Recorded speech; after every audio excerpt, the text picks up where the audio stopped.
Okay. I'm like 3 minutes early for once. Hi. Making sure everything is good. My bird is yelling in the background, even though I just hung out with him.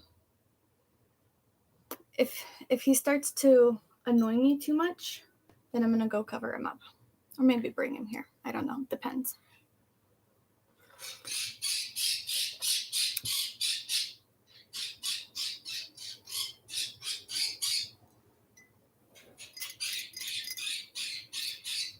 I'm going to give it a couple minutes. Otherwise, I'm going to cover up my bird. I'm not going to bring him here. He might poop somewhere. How are you so far? Those who are here for now. Hi.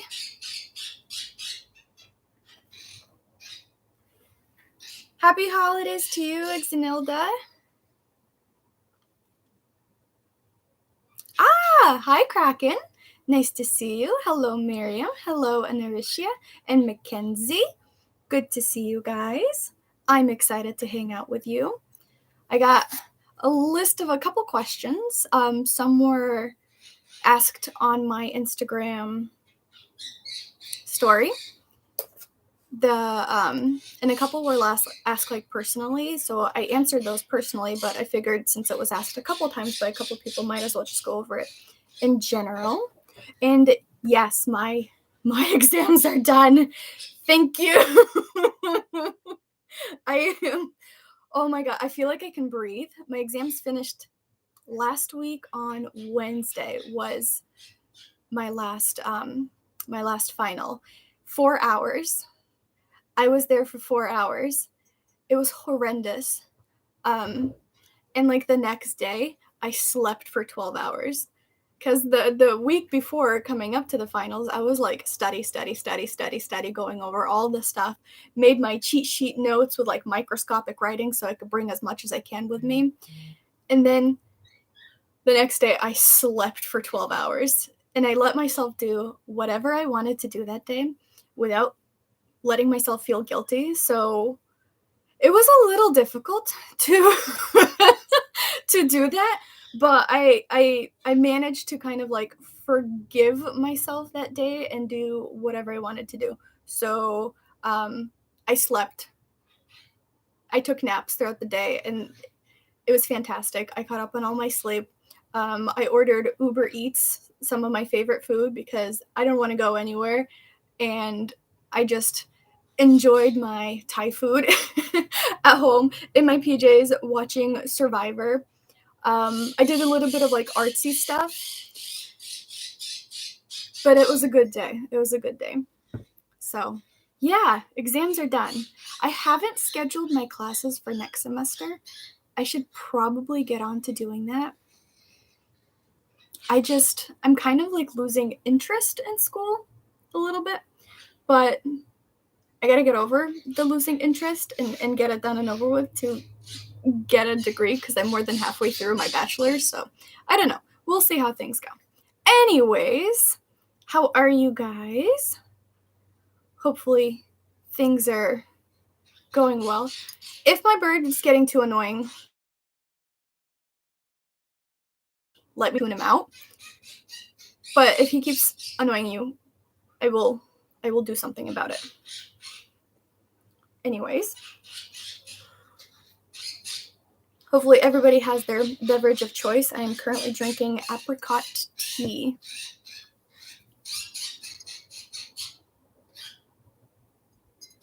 That I have to schedule my classes? What do you mean by I don't know what you mean, because in my school, you need to take certain amount of classes for your bachelor's, and there's like a certain like specific courses that you need to take, and then you get to pick and choose when you take them, and there's a couple options for which day or time or things like that to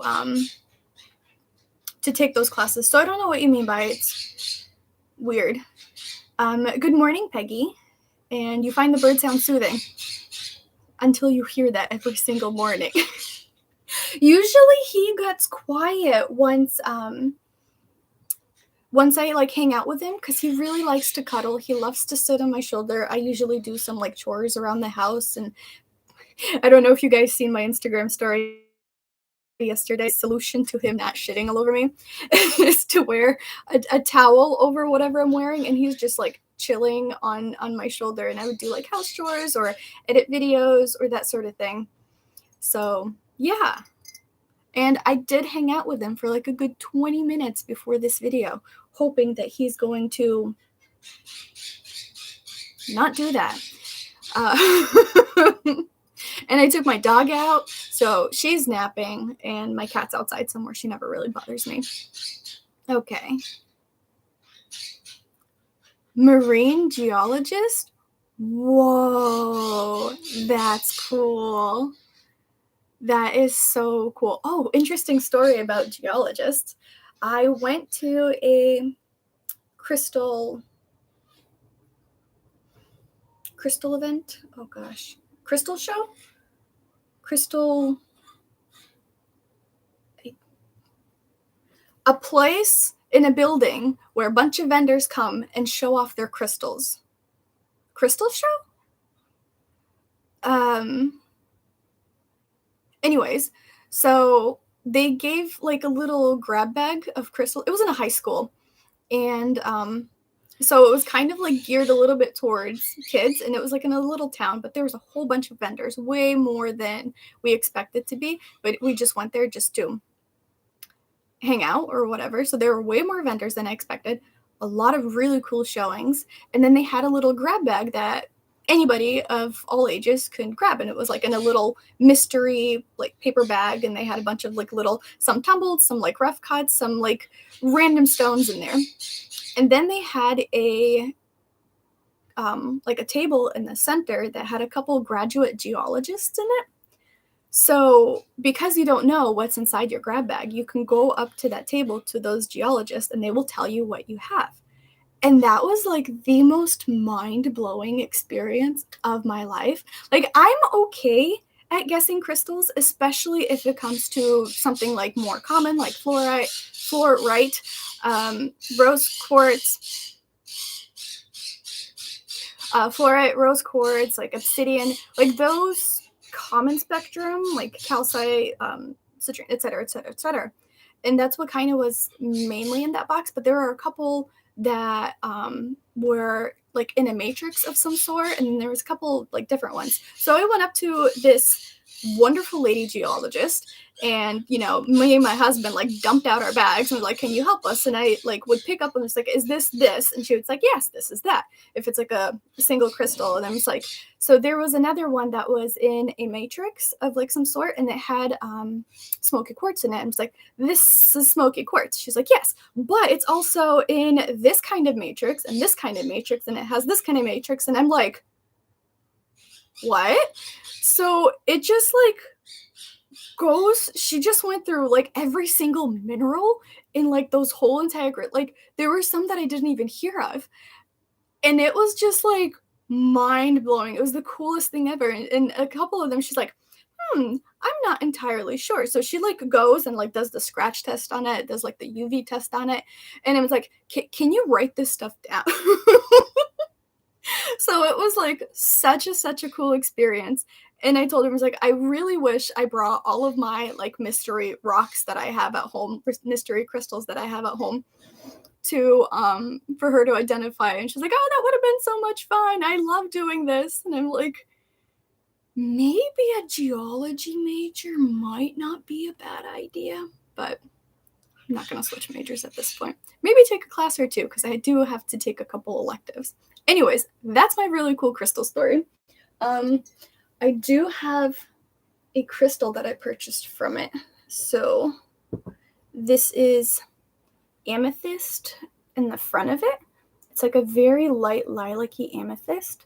And then on the back of it, it has smoky quartz in, I forget what kind of matrix. And then it has like these white spots are also crystals. I have this written down. I don't remember any of it. So the little white spots around it is also a different type of crystal. So this was one of my cool little finds. And it was just $15. Like, I saw this and I snatched it up so quick. A lot of them were super overpriced, like extremely overpriced. And I would like point that out to my husband. It's like, I could get that for like half off. And there's like different kind of like amethyst. And there were a couple like that one that were super like cheaply priced because I don't think they exactly knew what they had, or maybe they just wanted to get rid of their inventory. Anyways, I got some really good deals. So yeah, that was so much fun. Let's see. Hi, Arena. Back to Inaritia. Yeah, we can't do that here in Belgium. You have either a full mandatory set, or you might have some classes that you can choose, but the scheduling is done by the admin, not the student. I would die a little. I don't think I'd be able to do that.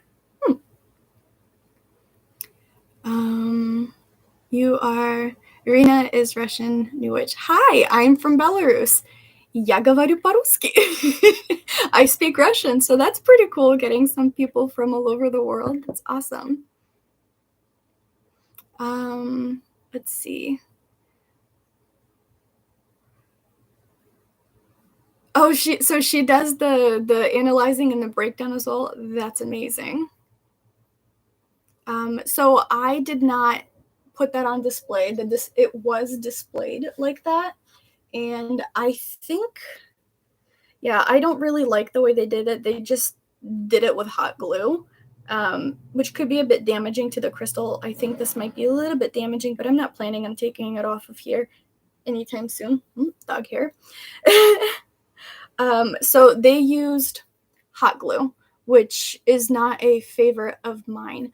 A lot of the times when I go to like an actual crystal shop, they would use a putty of some sort that would be able to stick down onto the base and into the crystal, but it doesn't like encapsulate the crystal and it doesn't damage it, and it's like easily to take off and put it back on.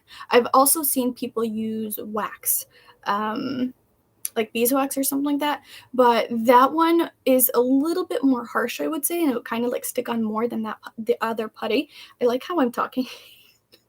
The other putty is like way more gentle, and then the wax will be a little bit more stiff. So if you have like a heavier type of crystal, I would recommend a wax, unless it's like flaky and gentle. So that was that. I did not display it that way. I would never use hot glue on a crystal. That pains me a little. Yeah.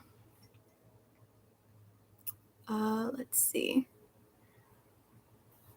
So any immediate questions you guys have since you're here? That way I can start off with that, or I can go down my list. Let me know. Dealer's choice.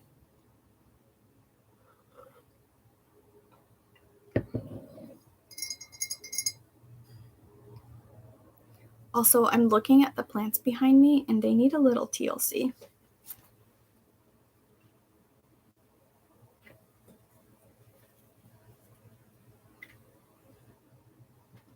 I know why they look a little sparse. I had to hang them up so that my bird won't eat them. There they are. Let's give them a little bit more breathing room. Oh, jeez. A little bit better. That one, I don't know what's happening with it. Let's see here. Something like that. Okay, so with my list, I had a couple of questions on my Instagram thing in regards to an athame versus a bowline. Best way to clear new tarot cards.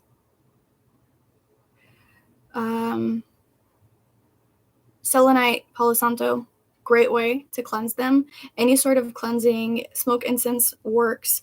Any sort of cleansing crystal such as selenite works. Kyanite is also a cleansing crystal. Selenite is a wonderful crystal for like an overall cleansing, but if you want something more with like a divinatory type of oomph to it, I would recommend using kyanite, because kyanite is also a crystal that does not require any cleansing. It's like a self-cleansing crystal, and it can cleanse other crystals as well. And I usually would use for like my first time tarot cards, use a kyanite crystal or something like that just to put it together for at least a day or something. Selenite is great. Smoke incense is great. Sound is great. Pretty much any way that you would cleanse anything else, you can use on crystals, on tarot cards to cleanse them as well. Don't use water, because water is cleansing too. Water won't be friendly with the tarot cards. But other than that, you can use any technique that works for you. All right, so a question that I got a couple times was athame versus bowline using in ritual practice.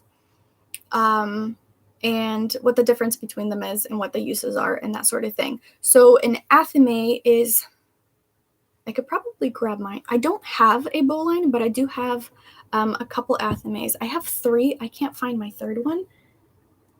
I don't know where it went, but I do have 2. I'm going to be right back with it.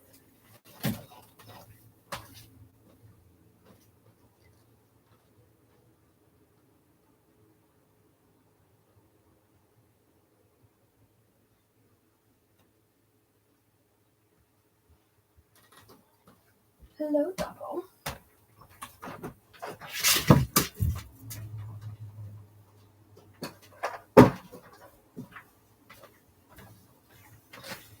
So an athame is a knife, dagger. I've seen some people use swords, that sort of thing, and it's not used for physical cutting. It is used for a spiritual practice to sever energies or like spiritual protection or direct energies or to cut energies, cut entities. So it's just used for spiritual practice. A lot of the times it's used in Wiccan practice and some ritualistic practices. And mainly, I'm not saying mainly, commonly I have seen it or read about them used to create a circle, like a protection circle before a ritual, with the tip pointed down to kind of like carve out a circle around your space.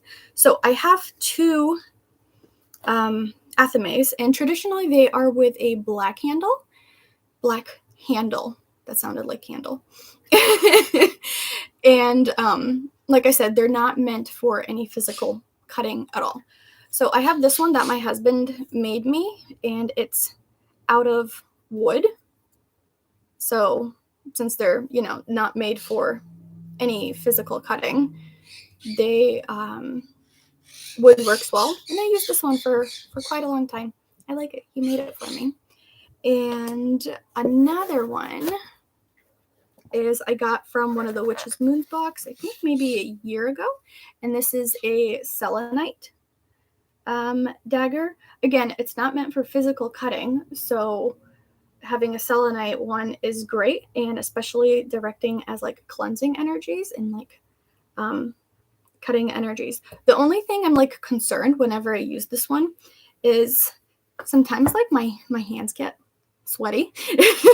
And if it's a warm day or anything like that and like my hands are damp, selenite is very water friendly. Like it really likes water, not friendly. Like it really likes to dissolve with water or moisture. So I'm always concerned that I might like ruin it if I use it with like sweaty hands. So I usually reserve it for like colder months if I'm working outside, that sort of thing. Yeah, I usually stick with this one. I do have a third one. It was the first one that I ever got. And I have one with a black handle and a white handle. And I just can't remember where I put it. It's probably shoved somewhere in my closet. But yeah. All right. So that's an athame. A bowline is used for physical cutting, mainly for harvesting herbs because of the way it's shaped. It is a sickle shape, so it's shaped like a crescent moon. Do I have anything crescent moon shaped to like immediately show it? Not really, but okay. So it's a crescent moon shape with it being sharp on the inside and with like a handle coming out over here. It is also used for directing energies, but that one's used for physical cuttings. And because of like the sickle shape, it's it was originally traditionally used to harvest herbs. So if you have herbs growing and you kind of like hold on to it and you take it and like decapitate the herb, and that's like what the shape is like super easy for. Or cutting cords or cutting rope or like other things. But because of the shape of it, it's really awkward to use in like a really ritualistic manner. I haven't like read a whole bunch of information on it, and it's not something that I use in my practice. Um, I kind of would think it's more of like a decorative or like a spiritual tool at this point, because you have the one knife that does spiritual, one knife that does physical, and they kind of like work hand in hand. So it's more of like symbolic at this point. And the bowl line is usually with a white candle. Handle. Why does it sound like I say candle? Handle. Um, that sort of thing. But nowadays, of course, they're all become decorated and more personalized and that sort of thing. So it works regardless of what color it is. An athame does not have to be anything super special or super fancy or all those things. In fact, you don't really need an athame in your practice. Your hand will work just fine. If you have a wand would work just fine. This just kind of gives it more of like a sharp energy, if that makes sense, because of it's supposed to be like double-edged, double-bladed, and it's used for a protection type of energy as well. So it has slightly different correspondences, but you don't need any tools to get the same result. Again, you can use your hands. They work just fine. Obviously, you can't, physically cut things with your hands unless you have like really sharp nails. But that doesn't exactly, I think you know what I'm saying. Okay, back to not having like a specific tool or like something fancy. You can just designate any knife you have at home to be an athame. Just don't use it for physical cutting. Once it's designated as an athame, it should not cut physical things. That's my interpretation of it. If you feel like it's fine, you can use one for both of the stuff. That's completely up to you. But it's usually reserved for spiritual. A bowl line could be both spiritual and physical, but it's mainly for physical, and it's not intended to draw blood. So you can't or you shouldn't prick your finger on it if you're doing blood magic or anything along those lines. It is not intended to cause injury. Okay. Did I explain it correctly, or did that what I explained make sense, or do you want me to clarify something a little bit more? Let's see, I don't speak Russian. You should try to practice a little bit more Russian. I'm a little bit biased towards knowing a couple of languages.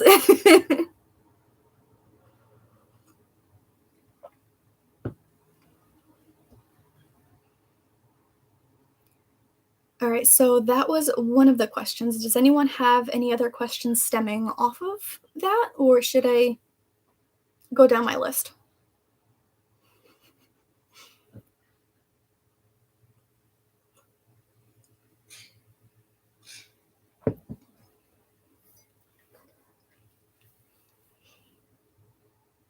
I'm gonna give it a couple minutes because sometimes it lags when someone messages something, and yeah.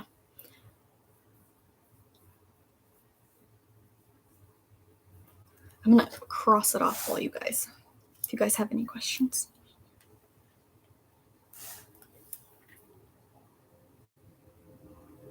Okay, moving on. Another question was,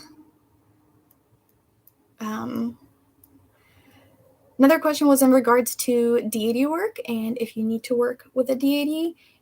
No, you definitely do not need to work with a deity. You don't need to work with any Patreon. If you feel connected and drawn to it, definitely, by all means, do some research. do some meditating with them, find out what they like, communicate with them, talk with them. Like, the conversation, it might feel a little bit one-sided, but if they are trying to reach out to you, you will get a sign back. I actually had a very interesting story I'd say about a month ago. I felt a very strong presence of Loki, and not just because my life was chaotic. My life is chaotic all the time. But for some reason, it was like specifically Loki. Like, Loki was trying to reach out to me, and I'm like, okay, let me entertain this idea. So I did like meditating, and he like talked about some things or provided some like tips for me or whatnot.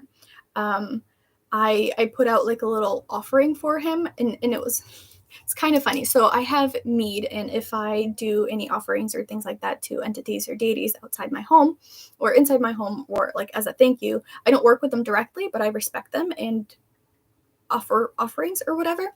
Not to someone in particular, like just those who are present, who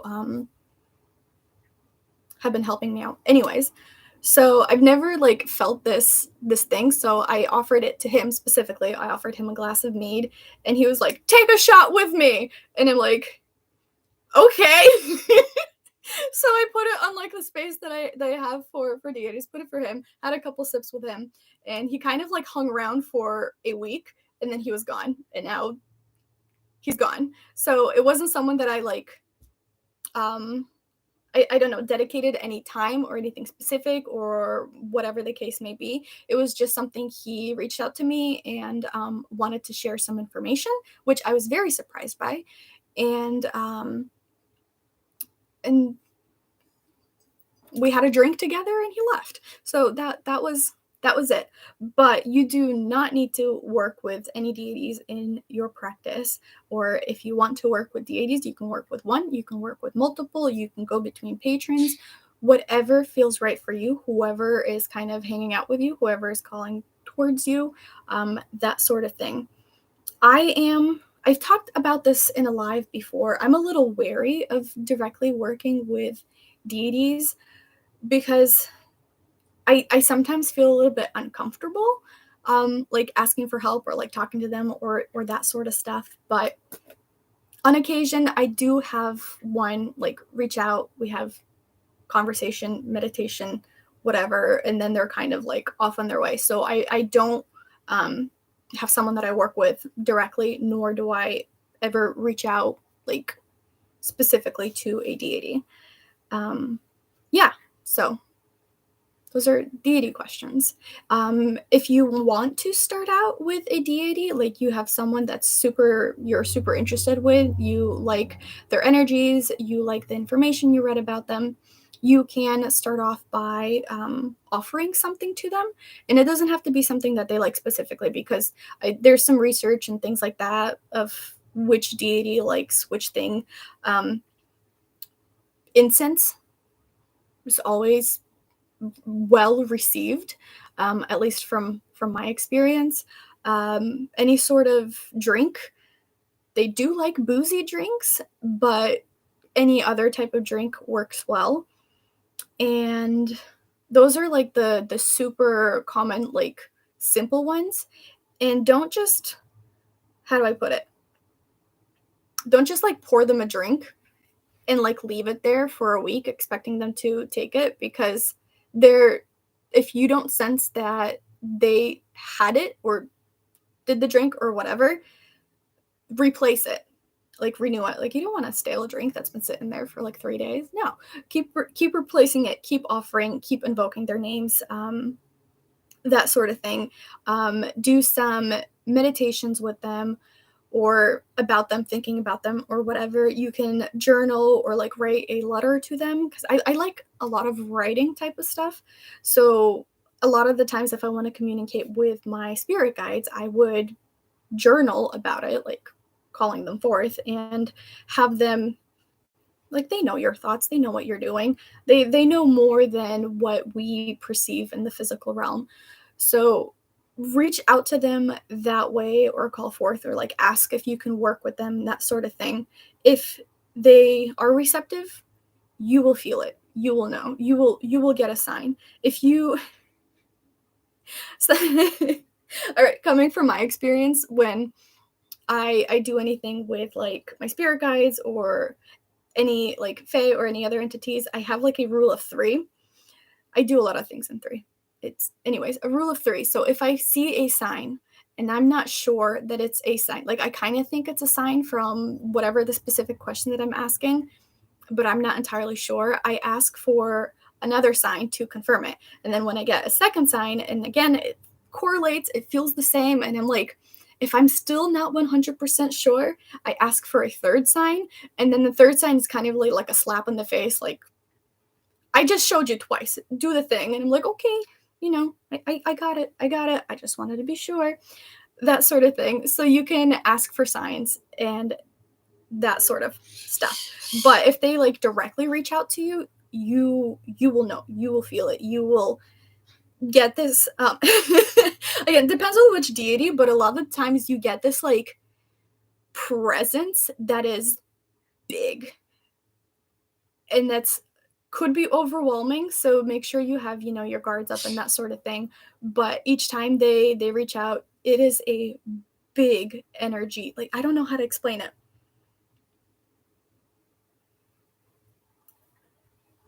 I think big is the word that I can. It's not like huge and like overly powerful. Like, it is strong, and think of like a weighted blanket, kind of sort of like that. But you're not trapped in it. You just kind of know it's there. I ended up going off on a tangent, but is that help?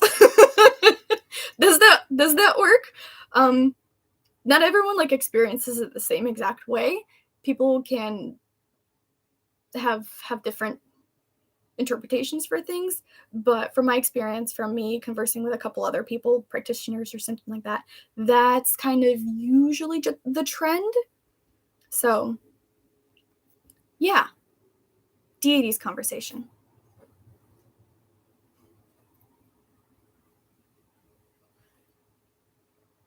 Let me know if I need to clarify anything along those lines. Lexi asked about new tarot cards, if I've been enjoying any in particular. No, I'm kind of back to using my the Shadowscapes tarot. That's one that I use very, very common. And back to that antique Rider way simple one. And then on occasion, the True Black Tarot. So those are the kind of 3 that are very common in rotation, or something I would pull through from daily. I think I did reviews on all 3 of them. And on occasion, I get like called forth to do either a different oracle card or a different tarot card. But those 3 are my main ones that I tend to use. So that answers that question. Hi.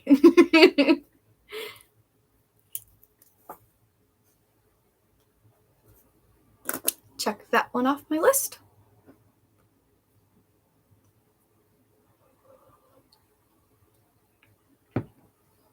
Any other questions stemming off of that topic?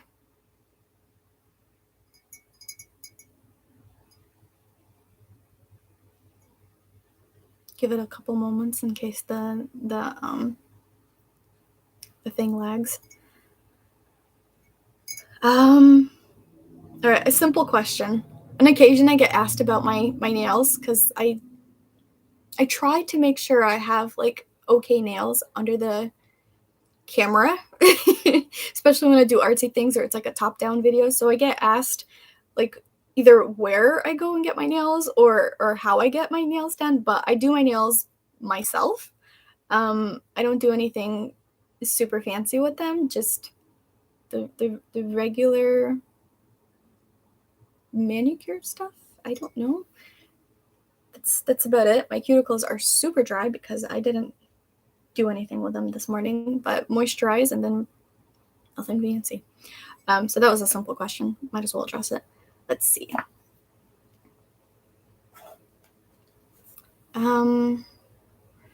Grounding myself with my energy. So do you mean grounding yourself or grounding your energy? Because kind of can't ground yourself to yourself. Grounding, think of earth. So when you ground, you bring yourself back down to earth, back down to earth energy so that you are connected and you are grounded. You can't really work on grounding to yourself because you're not exactly in, how do I put it?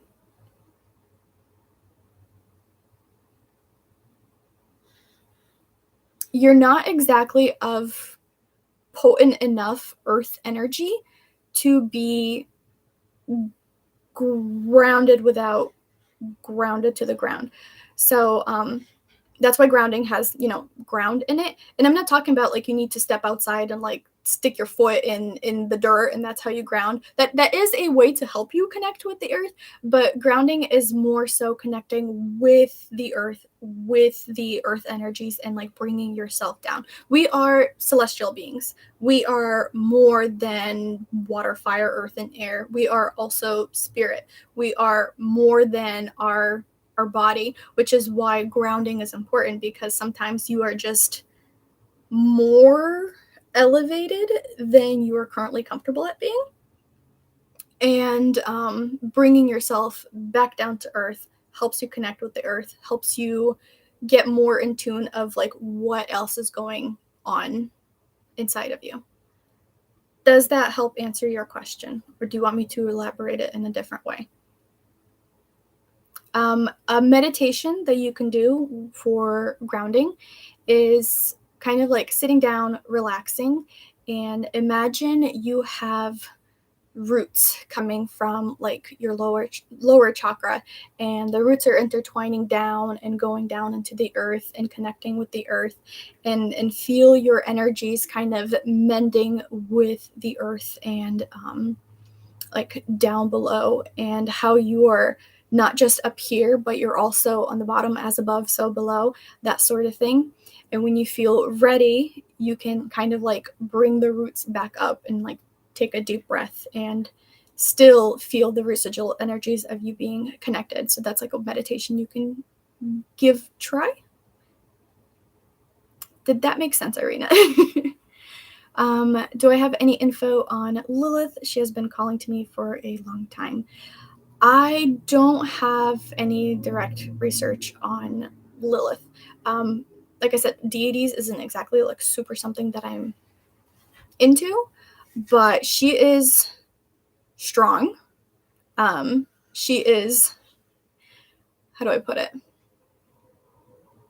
She speaks her mind, and she knows what she wants, and she can get impatient. So if she has been calling to you, try communicating with her, try to give her an offering, because she can just be like, this is my interpretation of like some things that I've experienced about her, not directly with her. I don't have any like direct things, but I have heard stories that she's been calling out, and someone was not exactly like comfortable or whatever, and it took years, and then it was just gone. Like she gave up. So if you feel comfortable, reach out to her. If you don't feel comfortable yet to reach out to her to start working with her, tell her that. Tell her I'm not exactly comfortable. I don't feel ready. Something. If you have advice to get me ready to work with you, then help me. That sort of thing. But be open with them. Talk to them. They understand your thoughts to an extent, but they're not someone that's going to be super invasive of whatever is going on in your mind. So communicate with them. Be open with them. Don't lie to yourself about it. Don't lie to them about it. That sort of thing. So does that help?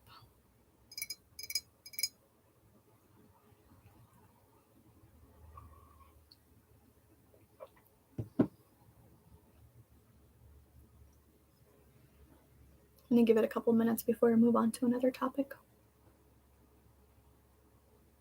I'm glad people are actually here. I did a live video thing about a month ago, almost exactly a month ago, and I've done like I think I set out a reminder or something like that, and it's on my website as a reminder, that type of thing. And then no one showed up, and I was sitting here for like a good 15 minutes, like all alone. So I just deleted that live and rescheduled it until today. And then once I posted it on my Instagram saying the live was canceled and whatnot, everyone's like, "Oh, I never got the notification," and I think it might have just been a glitch or something along those lines. But I'm glad people are here. Hi.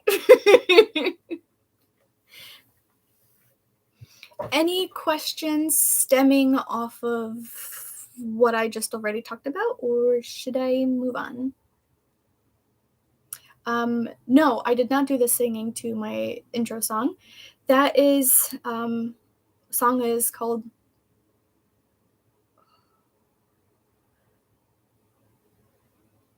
it's by Ashley Serena. Oh my God, I can't remember the name of it. It's an actual song. Hold on. I'm going to look it up and post the link. Because it is an actual song, and I took a clip of it, and then I kind of changed it around.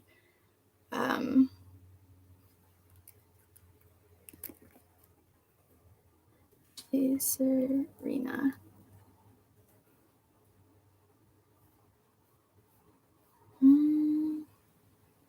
I think it's The Witch's Daughter by Ashley Serena. I can't play it right now because then my yeah, I think it's The Witch's Daughter by Ashley Serena. And I could only use like a 10-second clip of it before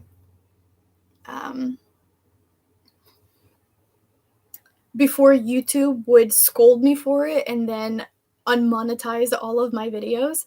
So I had to like take a bit of it, and then I had to kind of like change its fluctuations a little bit, make it slightly stretched out. So I had to alter it. Yeah, the copyright law. So I had to slightly alter it so that YouTube doesn't cancel me. But it is a full song, and I could only use like 10 seconds of it. So it works out for an intro. But I really like, I haven't listened to it in a while. Wow, okay. That reminded me. Thank you. Let's see. So sneaking in is your work. Hi, don't get in trouble. One of my skills, I have many like little talents and little things that I can do. Singing is not one of them. Not at all. Have I ever been to Arizona? Yes, I have been to Arizona. I have been to the Grand Canyon. I was on my way to Arizona. This was a couple years ago. We went around Christmas time. I was snowed in Utah. I didn't know that Utah gets that much snow, but we were full on snowed in. We were stuck in the highway with like a tractor trailer pile up in front of us, like a couple miles, but we were stuck for 6 hours. I had to pee so bad. It was horrible. And then we had like a specific destination to reach before we were gonna find a hotel and stay over. And then we couldn't get to it because it was already like, there was no way we could have passed whatever that zone was. So we finally got to like the first exit, and we were able to like get off the first after 6 hours, guys. And then just found like the closest hotel that we possibly could. So yeah, but that was a fun experience. And then afterwards, we spent some time in Utah. Then we went to Arizona. We explored the Grand Canyon, and that was fun. It was nice.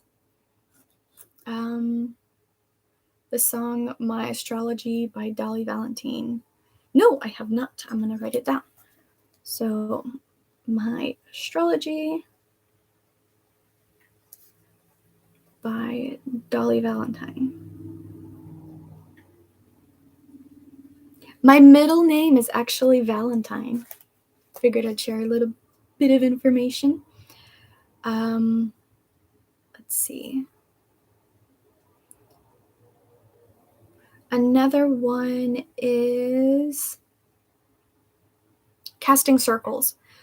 Do you need to cast the circles? When do you cast the circle? How do you cast a circle? What is casting a circle?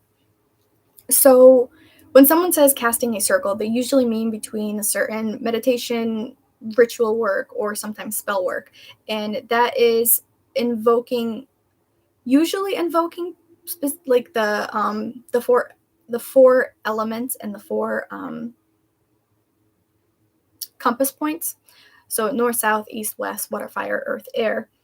And creating a circle doesn't exactly have to be a circle, but creating a space of protection with those elements invoked. And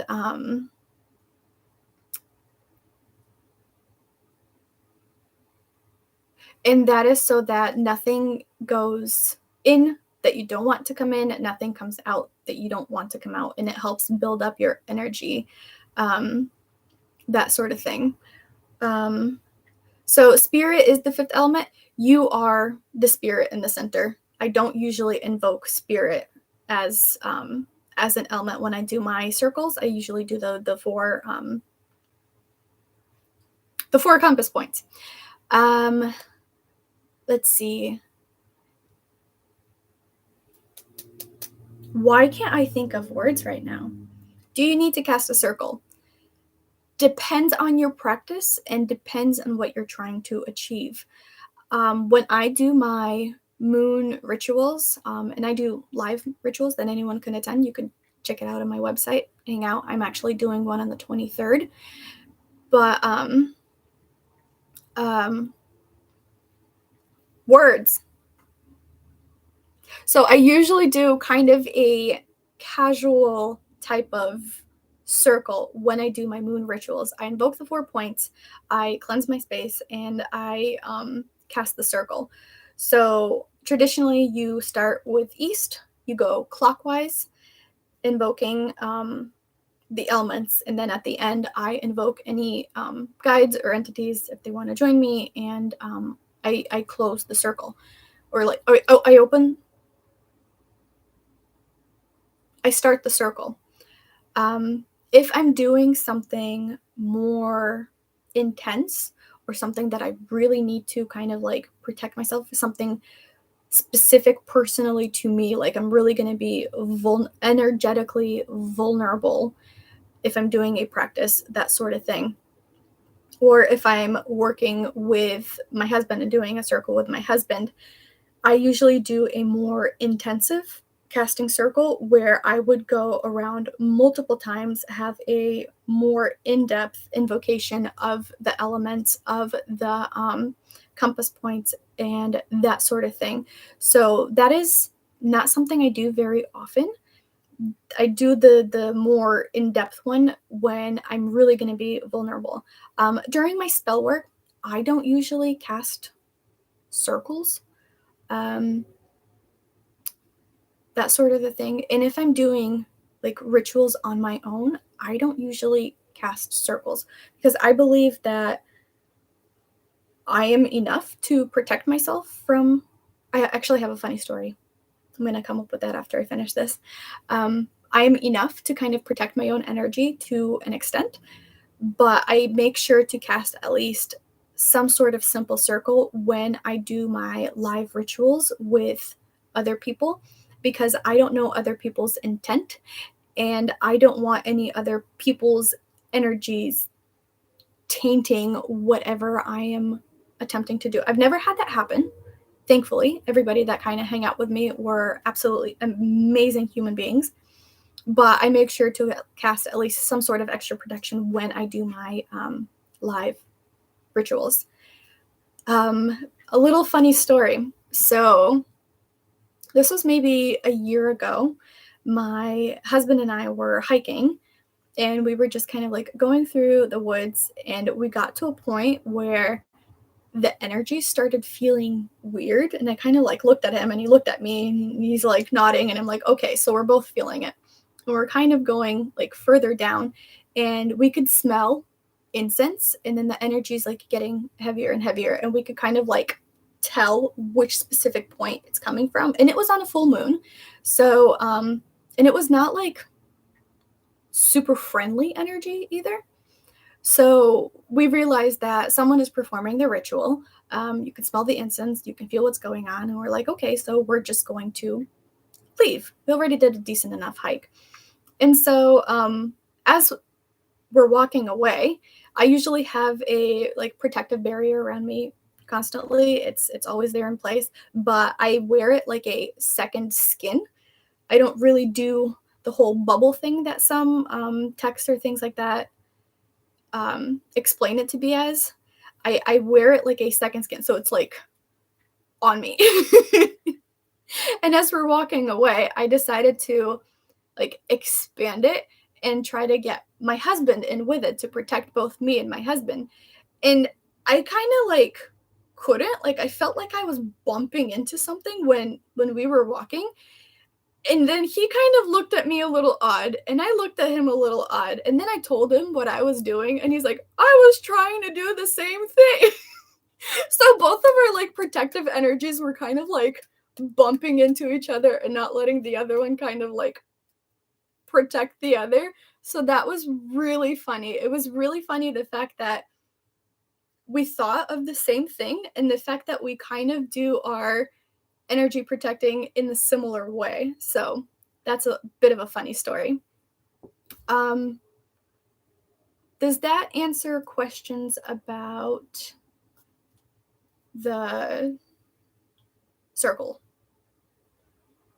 I know, kind of like the way that I explain stories, it kind of like starts here and then it goes all over the place and then it kind of like comes back to it. So I apologize. That is my ADHD talking. So if you have a question or something that you need clarified, please ask, because I could have just forget to say it. I'm going to wait a couple moments, see if anybody has any follow-up questions on that. Yes, they get tons of snow. I didn't know that. I really didn't know Utah gets snow. I always thought it was kind of like desert-y.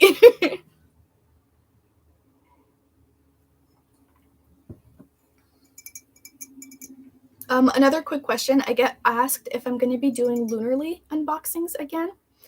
Unfortunately, I won't. Not because I'm choosing not to, but because they stopped their subscription boxes. And I got an email when they stopped it. I got an email saying your subscription thingy was canceled. This is going to be the last month that you receive. And it was just like full on panic for me. It's like, wait, what? I didn't cancel anything. I didn't do anything. And then I like went on my website. I logged in. Everything still seems there. So I'm like emailing them like, help. I didn't cancel it. And they were telling me, it's like, oh, we're stopping our subscription service. And I get no more new plans. That's okay. But that's the quick answer about the whole Lunarly box. All right, I'm gonna check that off. Check off the casting circles.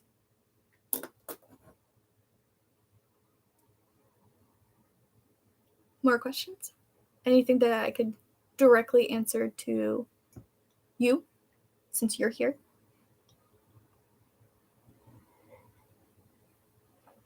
I think this is the most I've talked in like 2 weeks. And I'm running out of tea. My throat's getting a little sore. So, let's see. Kind of circling back to Lexi's question on tarot cards. And the question was tips for finding tarot cards. I'm not sure if they meant like where to find tarot cards or how to find tarot cards for you. So the first part, where to find tarot cards, they're so readily available right now. It's mind-blowing and I love it. Most bookstores carry them, unless it's a Christian bookstore. But most bookstores carry them. Amazon has a ton. What else? There's a lot of like online bookstores. Then there's Etsy that has independent artists. Be a little bit careful with that because some could be fakes or dupes or that sort of thing. But Etsy has a couple like nice artists. I have a whole playlist of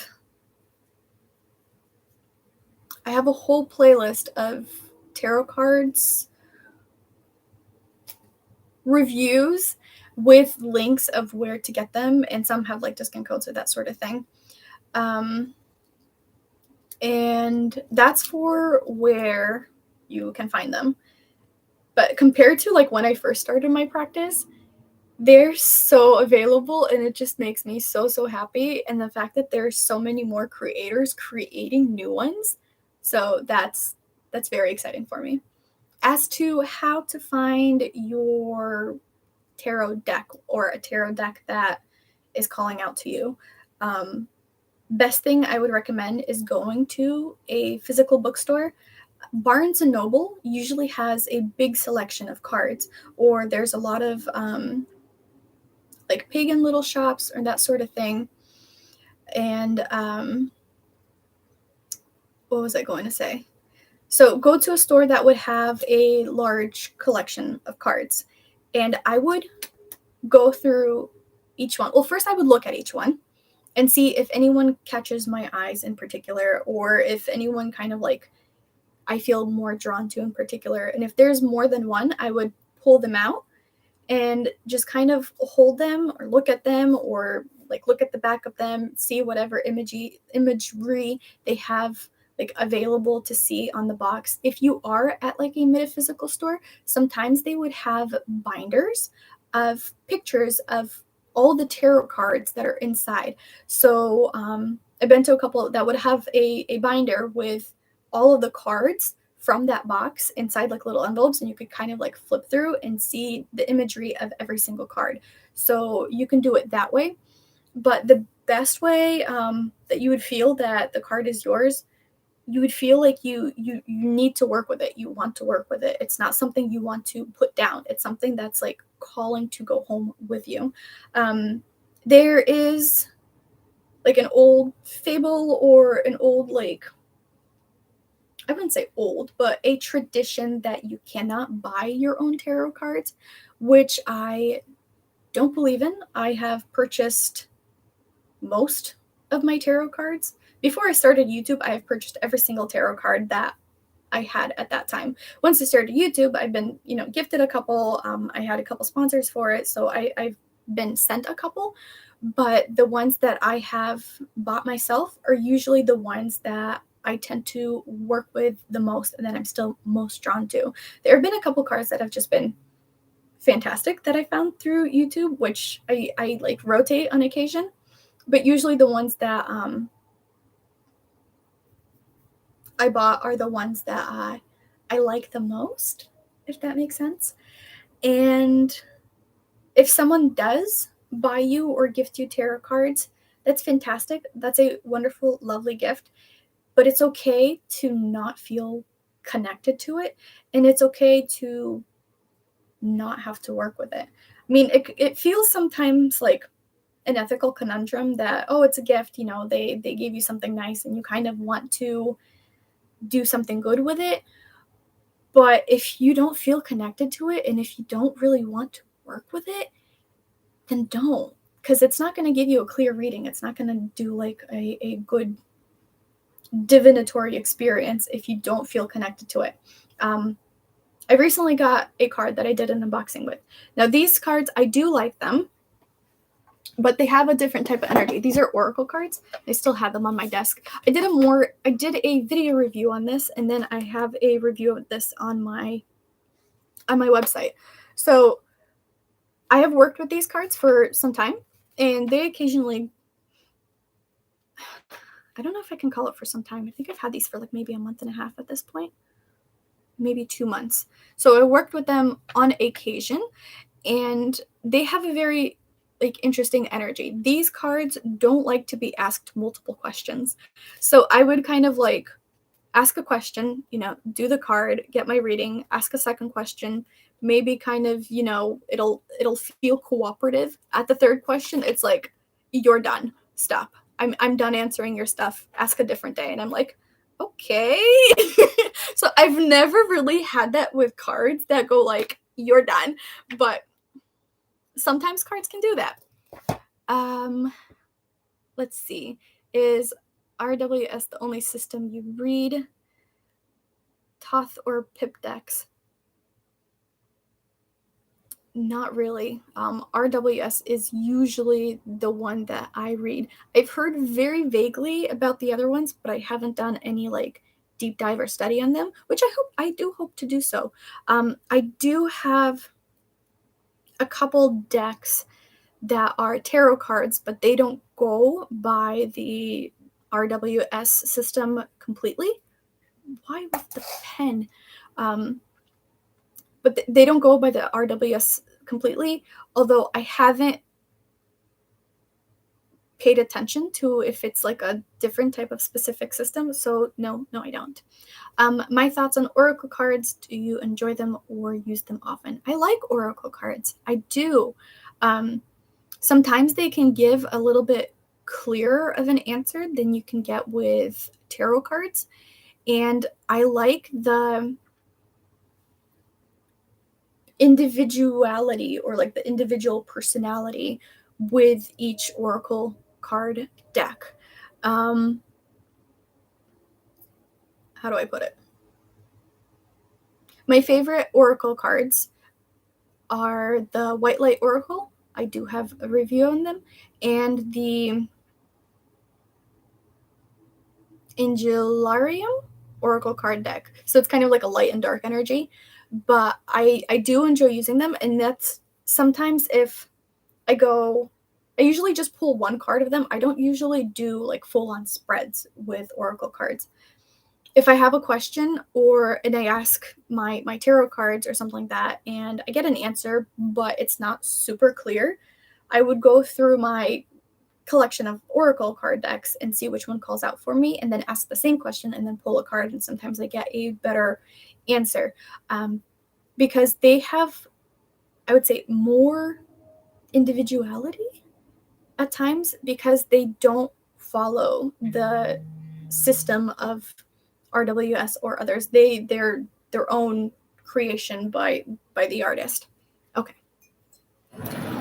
My husband has very powerful energy. We were out to dinner and I felt someone trying to tap into me. So I told him and he sent his energy out. The guy behind me left. Ha! That's awesome. That has definitely happened with us. Good morning, Mushroom. How am I celebrating winter solstice Yule this year? I don't know yet. I know it's just a couple days away. I'm definitely going to be doing just some meditating and offering to the animals and the energies and things like that outside. But I don't know the full-on details how I'm going to celebrate. I didn't plan that far ahead yet. So, Oracle card, give you hugs. Terra spirits, truth, in my experience. That is a very good way of putting it. Terra spirits smack you in the face with some information that you need. Yeah. Definitely, yeah. Okay. That one is done. Oh, this is a good segue to question I had in regards to my shop. I offer a couple services in regards to readings. Now, I've been asked to do this since I started YouTube, kind of, sort of, but I'm finally offering it. And so right now I have a yearly divinatory read. So I had a couple questions in regards to that, kind of like what it entails. I think I described it okay in the description, but what it is, I do a full-on personalized tarot read for every single month of the year for you for 2023. So, and then like an overall energy sense for what the year has entailed. So it's like 13 tarot card readings, and it's like specific for each and every single month, which is why the price is high, because it's 13 readings. And that was one of the questions that I get. And then I had another question in regards to guidance and tutoring. So again, this is a question that I was asked fairly frequently soon as I started YouTube, if I do any like individual personalized one-on-one guidance, and now I do. I am offering that. I feel more comfortable in explaining things and sharing things from my point of view, from my perspective. So that is an option I am offering through my services. The question was in regards to like how does it go about it. So at the beginning, we kind of like email back and forth to see where you are in your path and what you are interested in doing. And then we have our meetings to kind of go alongside whatever like we planned out to be. So if it's someone that's really interested in learning tarot specifically, then we would focus our guidance and tutoring through tarot, would go through like the different cards and that sort of thing. Could be crystals, could be herbs, could be whatever portion. Or if you just want to ask in regards to spell work, go over a spell that you want to do or whatever, that's something I'll be able to help you with to the best of my abilities. So that kind of like segued into my little spiel about the services that I'm doing. And I'm actually really, really excited about this part. So I talk about shadow work being an important aspect of a practitioner. And I always talk about how doing it on your own is fantastic. And I provided a couple book resources when I did talking about books and that sort of thing. And it's necessary, it's important. And I've included shadow work type of things through the moonly rituals or like the monthly rituals that I do through my website and that sort of thing. But I am getting certified as a therapist at the end of February, certified as a trauma therapist, and going over through your past thoughts, your past mindset. So it's going to be, how do I put it? So not only do I offer like guidance, or am able to offer guidance in shadow work as in a spiritual sense, I would also be able to do it as like a trauma therapy type of thing, and combined with shadow work with like witchcraft and stuff like that. So that's something I'm hoping to offer in February. We got a little sneak peek of that, and I'm going to be certified, and I'm so excited. So yeah, that sort of thing. Let's see. Any live ritual for you, Yule or in general this month? Yes. Hi, Joy.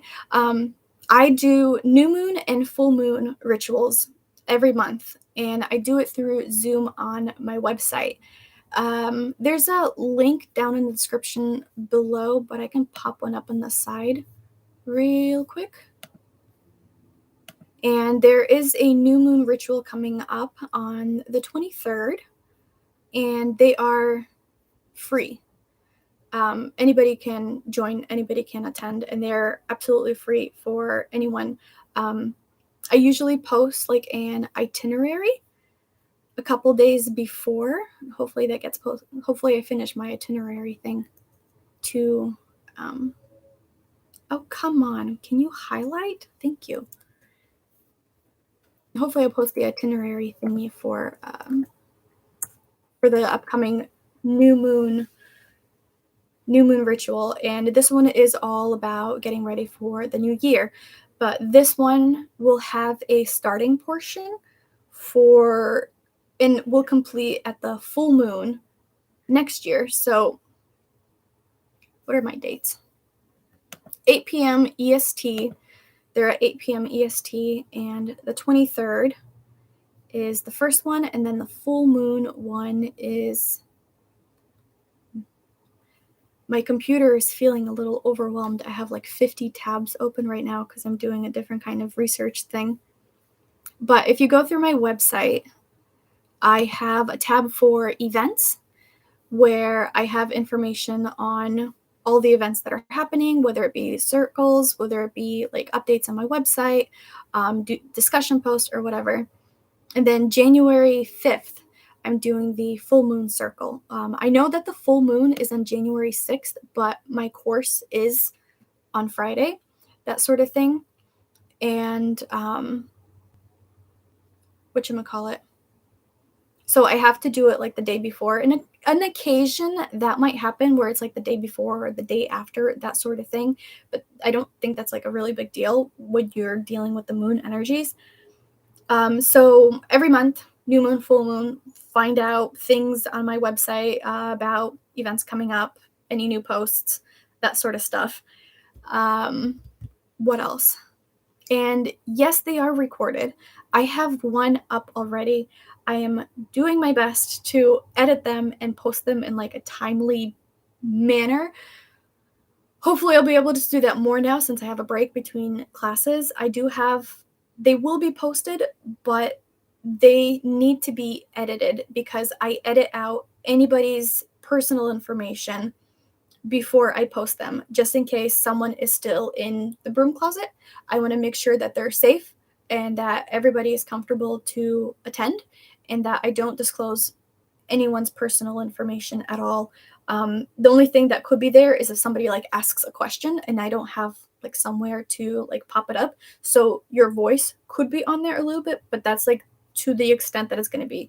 No names, no images, nothing, which is why it takes time for me to kind of edit it because these rituals are about 2 hours long.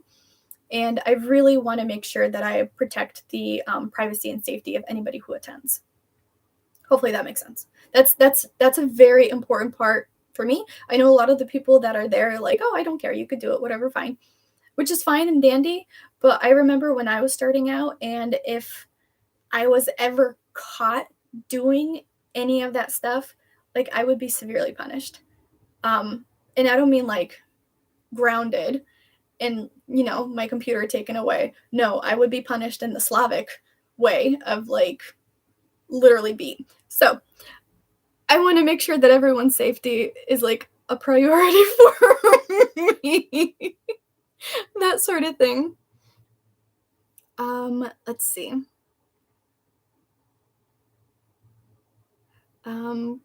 Thank you for congratulating me. I'm excited for that too. I do record them. Hi, Must Have Moxie. Could I talk about the Yule log? There's so many explanations. What's your thought? I don't know anything about the Yule log. I know people make it as a cake. That's my extent of knowing about the Yule log. I know that's sad for me to say. The way that I celebrate the solstice or the equinoxes, it is the darkest day of the year. It is the darkest day of the year, which means the energy between light and dark is slightly off balanced on that day. And they talk about the veil opening on Samhain, Halloween, or whatever, but that's like a starting portion of the veil opening. Like that's a good veil opening, but it continues to open more and more and more up until Yule. And Yule, because of that light shift, it is open the most.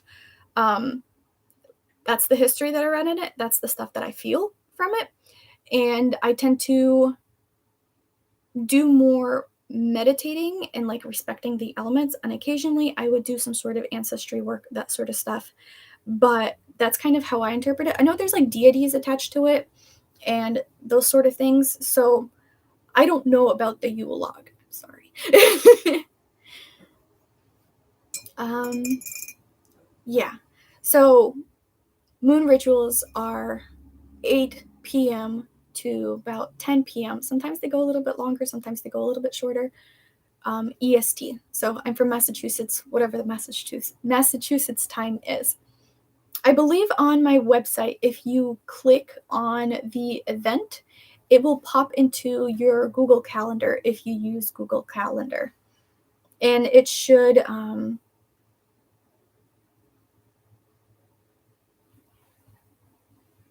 adjust the timing to where you're from. Okay. Any questions in regards to that? Oh, preface about the about the recorded rituals. Yes, I record them, but they don't turn out to be a really good like recording quality. I bought one of the best webcams that I could afford. And it was already like almost $200 to try to get as clear of an image as I can. And it just doesn't become as clear as like my recorded videos do. And I can't use my recording camera. Um, um, Lexi, stop making me laugh. Yes, it's veil. It's always thin, but it's lifting. I think I meant lifting, not thinning, but it's always thin. It's always, you're always able to communicate back and forth. It's just more easier to communicate around that time. What else? Back to the camera thing. I can't use my like fancy camera that I do to record my unboxing videos and that sort of thing because the damn thing overheats. So I have about an hour and a half lifetime of it, and since the rituals kind of go longer than that, they average about 2 hours. It doesn't work out because I still need to, set it up, make sure it's like pointing in the right way. And I've tried it a couple times and it overheats and it makes me so mad.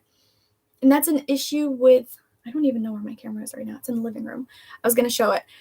It's an issue with that model. There's like a newer model available that they kind of fixed-ish that problem. And I already kind of tried to fix-ish that problem. Instead of using the battery that comes with it, I use a plug-in battery so that I can have more life out of it. So it used to just last an hour and then it would die.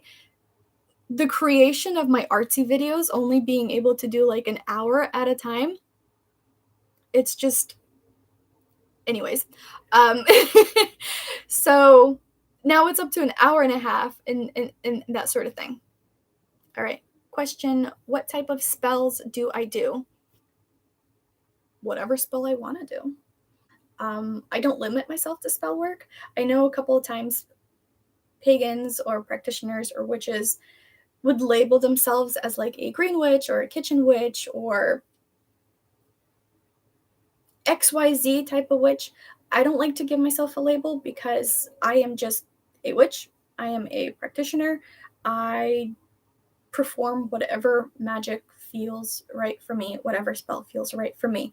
I'm an eclectic practitioner, so I do research, do different things from other practices, and I just do whatever I resonate with.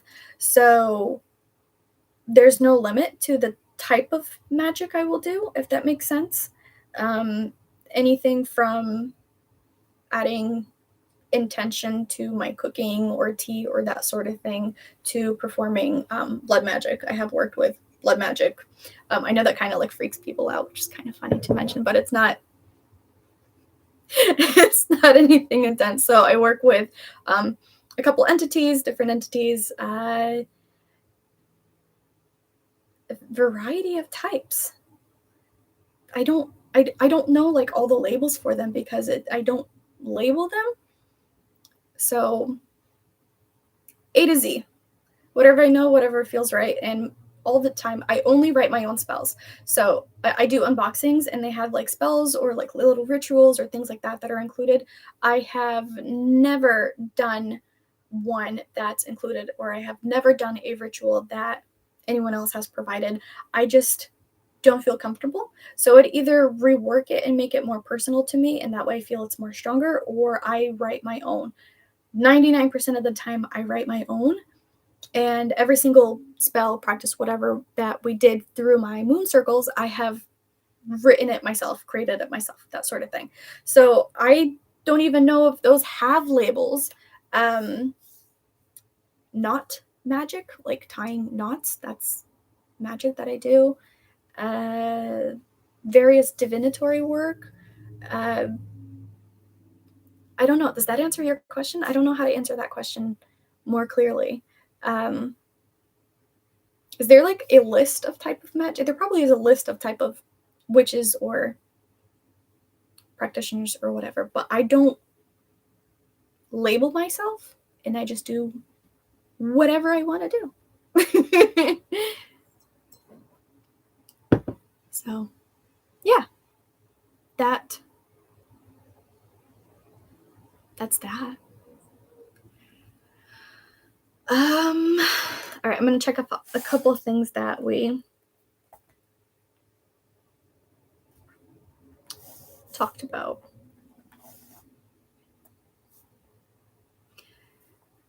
Do spirits or ghosts communicate with me? I don't like calling them ghosts, but I guess you can call them ghosts. Not really. There's at times like an energy or an entity would kind of like pass through our home or like move on or that sort of thing. And at times I would feel their presence or that sort of stuff.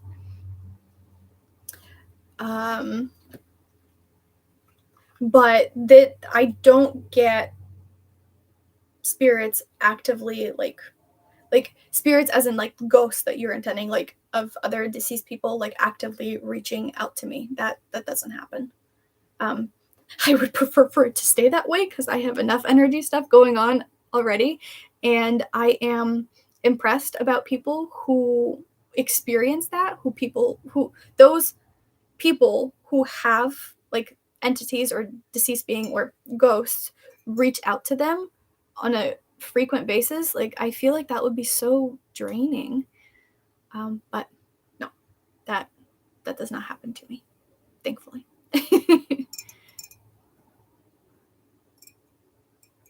Oh, so we have two Lexis in our chat, Exenilda and Lexi.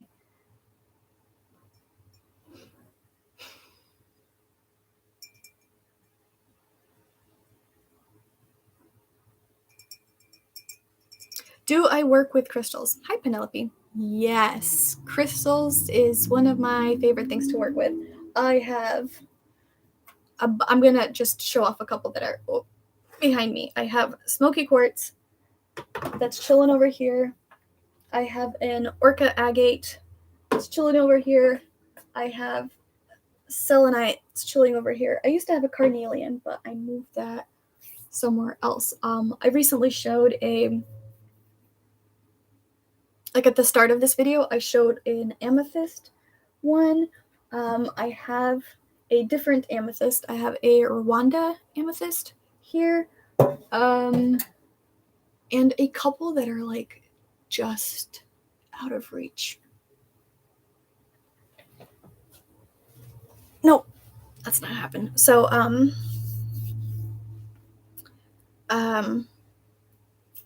yes, I do work with crystals. Good segue into a question that I get. Best way to work with crystals is to hold them, touch them, meditate with them. A good way to start off a meditation with a crystal, if you kind of don't know what to do with it, is one of my favorite ways to kind of like work with a crystal, because I have ADHD and I can get distracted really easily. So a good way for me to start sensing a new crystal's energy or something like that, I would open myself up to it for receiving its energies, for understanding it, being receptive together so that I'm not closed off. And then I would just hold it, relax, breathe, and look at its patterns and observe it, see how it looks, see how the light catches it, and just kind of sit there for a couple of minutes just trying to get to know your crystal.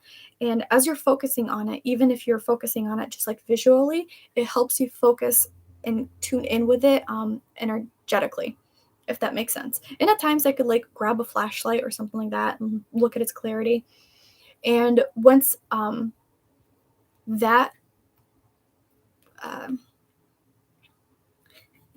I lose so many words today. Wow. Once I start feeling like more comfortable and start feeling it's more energy, like easier, like I'm able to sense more of it without having to kind of spend a whole bunch of time to start to working with it, then I would move on to more spiritual type of meditation where I would sit and understand it better. So that's kind of how you start off working with crystals. And then by incorporating into your spells or into your practice or incorporating its correspondences, that sort of thing. So do research on the crystals. Putting them in crystal grids works. Putting them in like spell bottles or having them be an ingredient in a spell. A couple of times, if I'm doing a spell and a crystal would kind of work or correspond with it, I would just have it be with me on the altar so it can get those energies infused alongside with my ingredients or that sort of thing. So that's after I kind of have sensed its energies and able to kind of like open it up, because you can use a crystal with its correspondences anyways, but if you are more connected with it and more understanding with it, it would be more receptive to collaborating with what you're trying to do. Does that make sense? And check out Slavic Legends Tarot. Brand new. Probably like it. Ooh. All right, I'm going to add that to my list of checking things out. That's why I like chatting with you guys. Slavic Legends.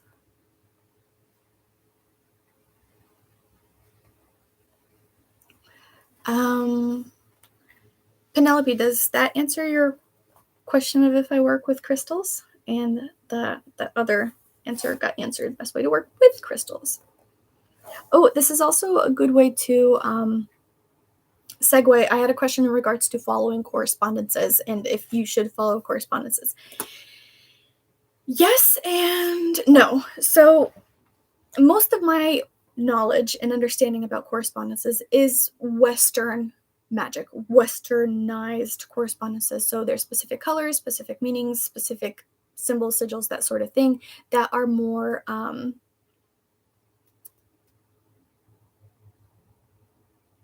Westernized. But other countries, there's Eastern type that have slightly different meanings to different colors, different correspondences. So there's like a Western and an Eastern type of thing, and depends on where you're from, what you're studying. You might be one or the other, or maybe you might have a combination of both. For example, Western side, green is usually used for prosperity. It's like the color of money, that sort of thing. But in Asia, red is usually used as a prosperity, as a currency, as like a monetary, that type of thing. So that's kind of an example of the different correspondences. So I'm going to talk about the Western side of correspondence, things that I have studied. And 99.5% of the time, I go with correspondences that have already been used, discovered, talked about, written about, that sort of thing, for crystals, for herbs, etc., etc., etc. Specifically for herbs, it's a lot easier, and that's usually universal because herbs have medicinal properties. Most herbs have medicinal properties, and the correspondences with them kind of stem off of what their medicinal properties are. But for example, a rose is some of its correspondences is for love, for beauty, for connection, for self-understanding. But I have used a rose from my best friend's wedding, and to me, that correspondence of it being attached to my best friend, to their wedding, to their connection, was stronger than the correspondence that initially goes for a rose. So I did like a blessing or prosperity or that sort of type of spell for them using a rose from their wedding. And that's the correspondence that I used for that rose. So mostly I would go with the studied correspondences unless I have a deep connection for something to use it more of a stronger correspondence sense.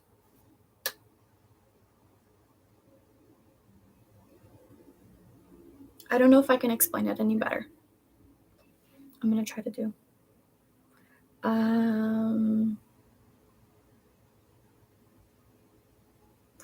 Finding a quartz crystal, that sort of thing.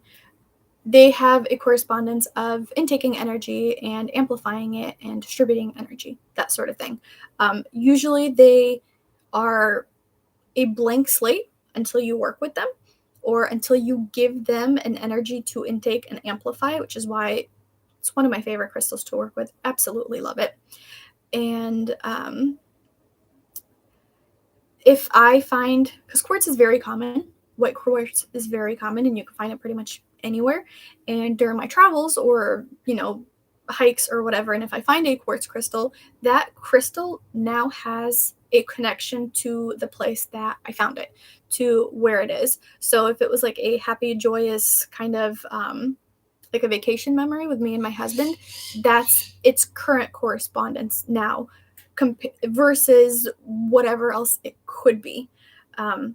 But if I were to use spell work and I would just have a quartz, then I would use more of its like traditional type of correspondence for it, or for other crystals or whatever. That could apply to whatever rock you find somewhere else, or that sort of thing. So, did I explain it correctly? If I need to clarify any of that, please let me know, because sometimes I'm not sure if how I explain it works for people's brains. All right, I'm going to go through a couple questions. I don't like labels. I do what feels right with me. Yay, someone else that's an eclectic. See, another question from Penelope. When did you get into witchcraft? About the age of 12. So around 12 years old, I got into witchcraft. I talked about this a little bit before. I had to be a closeted witch, which means a secret practitioner, solitary practitioner for majority of my, maybe it's half and half now. So up until the age of almost half and it is half and half. Up until the age of about 20 is when I started to become more open with it, and more free. Because I got married about 19. When I got married, had my own house, had my freedom, and it took me so long to kind of like be okay with it. It's like, wait, hold on. I don't need to hide my book of shadows. What? Anyways, I got into it when I was about 12 years old, and it was like gradually step by step. And I started off with Wicca. That was the first thing that I learned, that I studied. As I kept studying, I think by the age of about 16, I became an eclectic, because Wicca just felt too structured of a religion for what I wanted to do, or for what I was called for, if that makes sense. So, yeah, at about the age of 12. And now I am 28, and it's literally been about 8 years after I started becoming more open. Wow, I hit my halfway mark. Oh my god, I feel so old. I'm gonna be 30 in 2 years.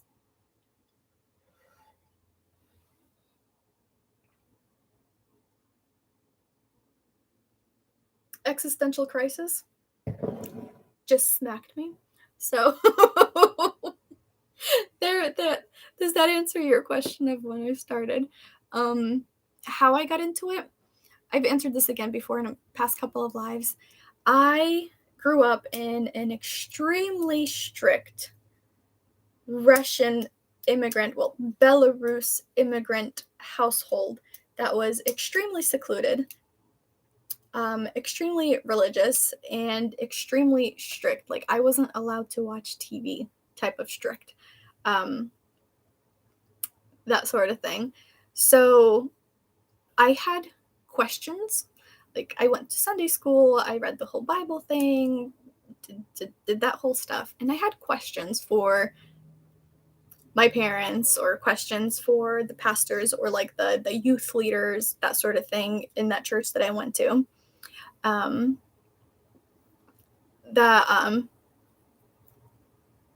Each time a chat pops up, I look at it and then I lose my train of thought. So I had questions for them, and I would either completely stump them where they have like a mind blown experience of trying to figure out how to answer that for me. Or they would tell me that, oh, you don't need to know that. Or that's not a question a Christian girl should ask. Or kind of was shut down, so to speak. And I didn't like that. I wanted to know. I was curious. I wanted to know why certain things happen and certain things don't happen. I wanted to know why certain people experience one thing, certain people don't. I wanted to know why prayer works. I wanted to know why all of these things, and they just didn't have the answers for that. So when I turned 12 is when my mom allowed me to go to the public library, and I went there and I was able to read books, hide books. I had to hide the books. And I made friends with the librarian, which was great. But I couldn't bring any books back, so it would just be hanging out there with the books and like reading them and stuff like that. And that's how I discovered Wicca, and that's how I discovered other religions, and that's how I discovered more practices outside of Christianity. And that's what kind of like drew me in. So they had the most resources for Wicca, which is why that was like my beginning point. And then I kind of like branched off from there. So I feel like my face is getting really shiny. Ew. Does that answer your question? Aging is a gift. Don't belittle the process. 30 is still young. Aging is a gift. And I am really grateful to be this age because I have learned so much. I was able to explore so much.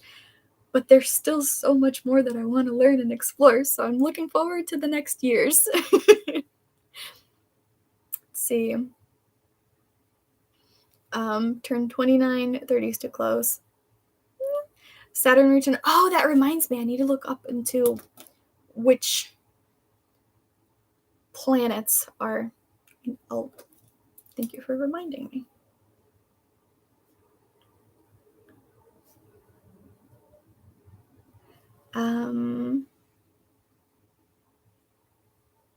Yeah.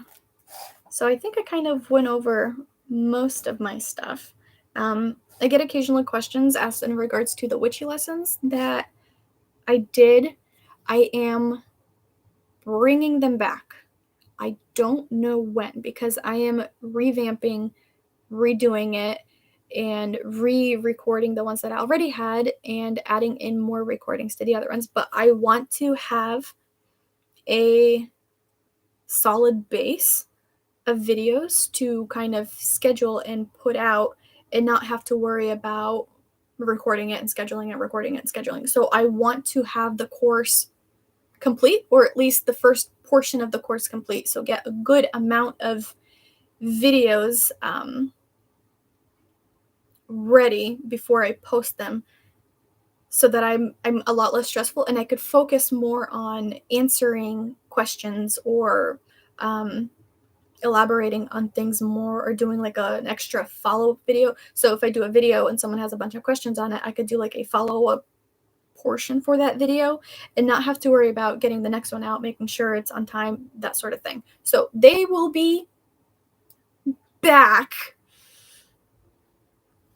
Does anyone know how to freeze time so that I can do everything I want to get done? But I don't know when, since I want to make sure that there's a good chunk out. So my goal is 100 videos before I schedule them. So they might come out in like bursts of 100 videos, but not like all at once. I'll schedule them, day. Yeah, I currently am about halfway through about revamping and redoing what I already have posted with additional information and that sort of thing and that kind of stuff. But they will be back. I don't know when.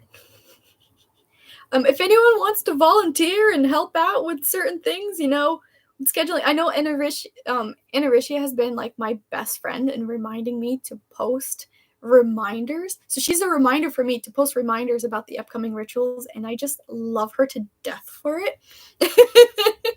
So if anyone else has to volunteer, be my guest. You can always come up with a way you can help me. Let's see. Could you answer a big question for me? My birthday is October 23rd. I would like to know if I'm a Libra or a Scorpio. What year were you born? Because the year is important for deciding which zodiac you are, since there's a slight variation throughout certain amount of years, so it kind of like shifts a little bit. On my website, under resources, there's a couple options for I'm going to pull it up right now and drop the link. So on my website, there's a tab that says resources, and I have a couple like witchy information stuff on there. And I have a link for a free online birth chart from Astrology Cafe. Oh, I almost spilled my tea. So I'm gonna plop that there, and you can plug in your birth date, your birth year, your birth time, and it will give you your whole astrology chart for free. I love using that website. Yeah.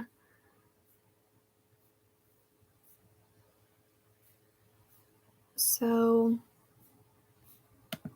and it even goes by the location of you being born, because it does like a more in-depth astrology reading. So check that out. That should be able to tell you, and that should be able to give you way more information than I can.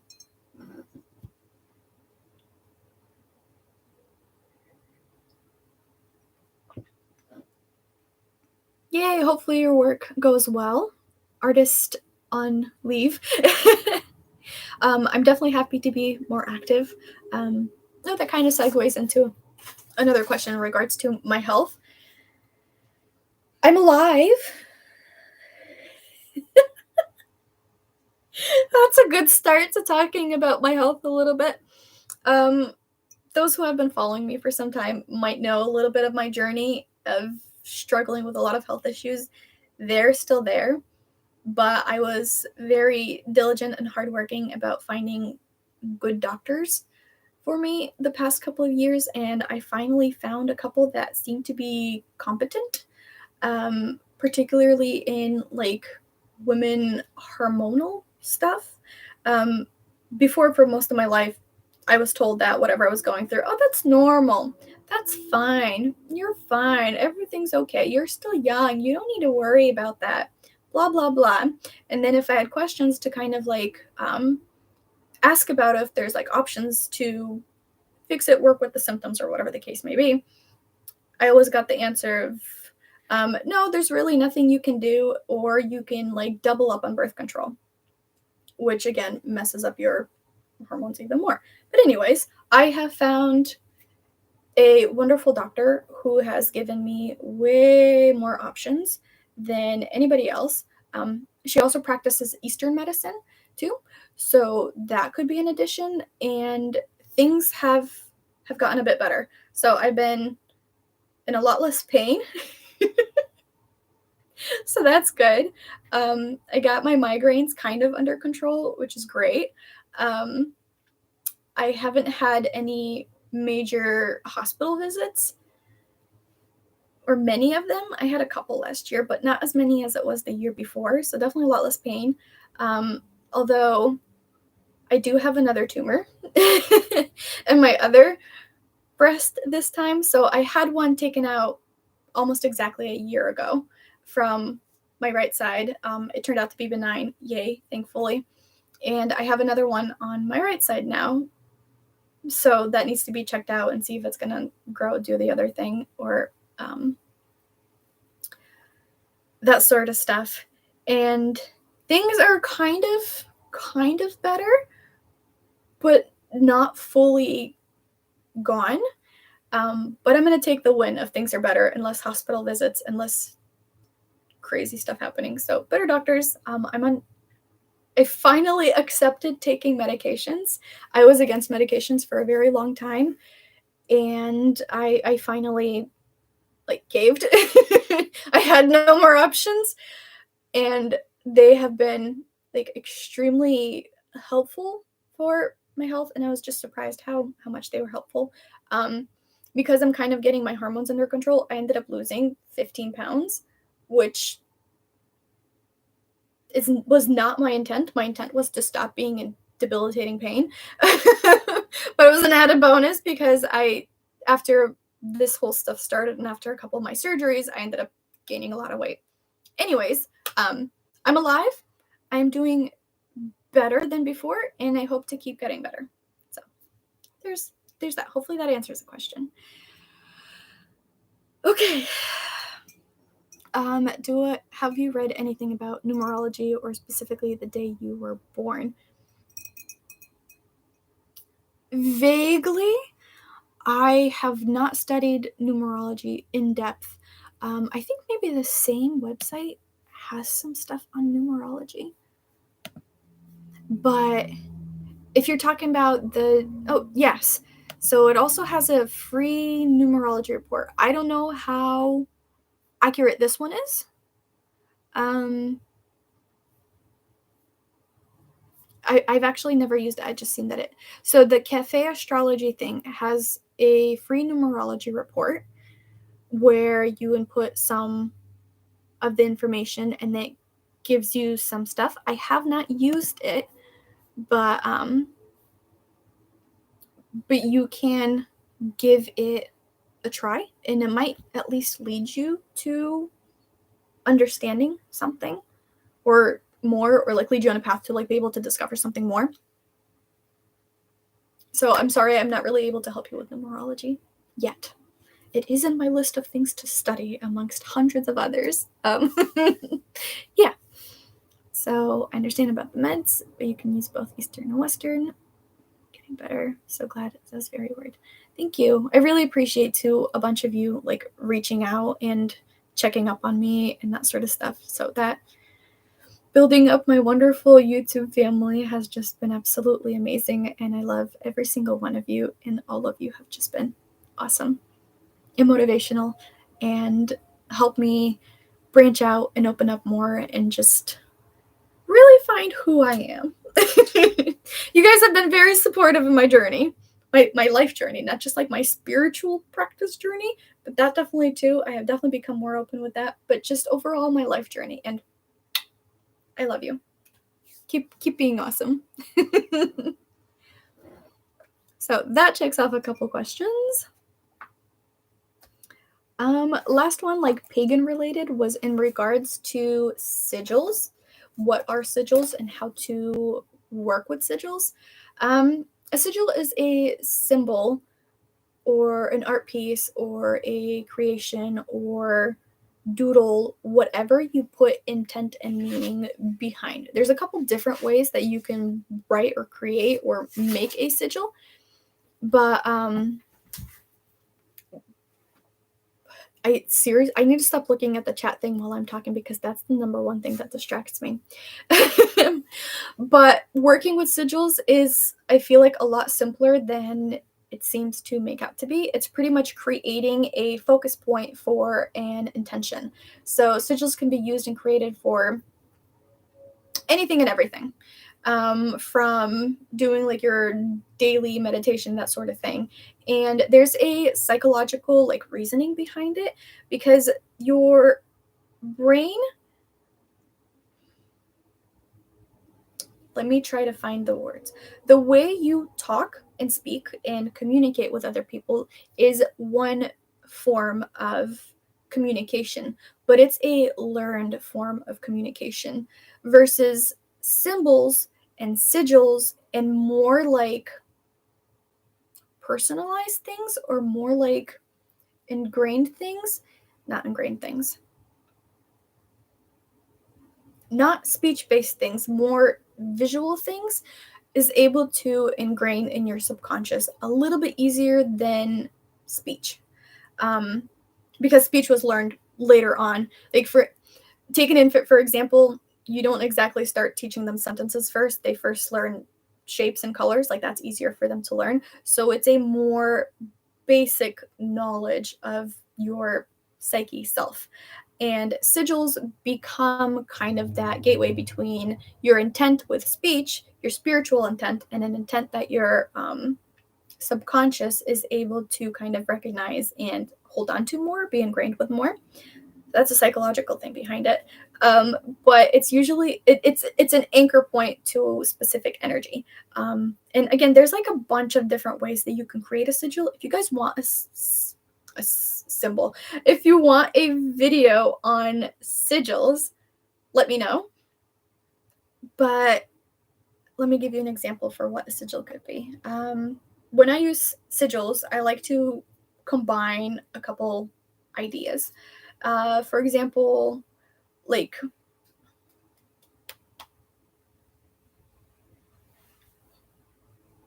and now I'm drawing a blank of what I used to create the for.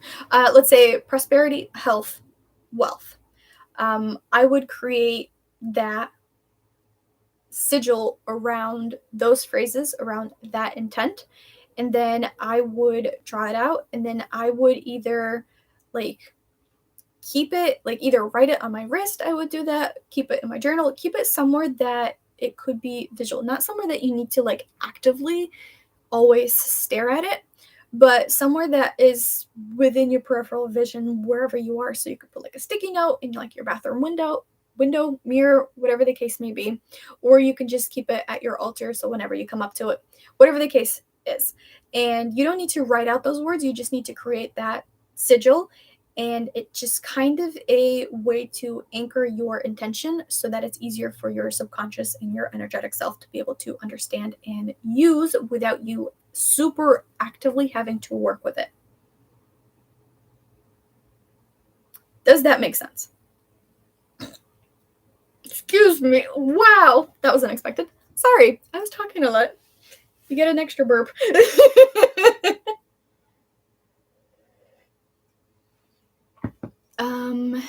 Glynis McCants is the numerology lady. Is she on YouTube, or does she have like a different? Is she a YouTuber, or does she have a different platform? Let's see. I have 2 books that I've been reading about numerology. When you are ready, maybe look into it. And birthday numerology. I have a book that's on my to-read list. Where'd it go? Oh, come on. Well, it's somewhere. I have a book somewhere on numerology. It was supposed to be here. Whatever.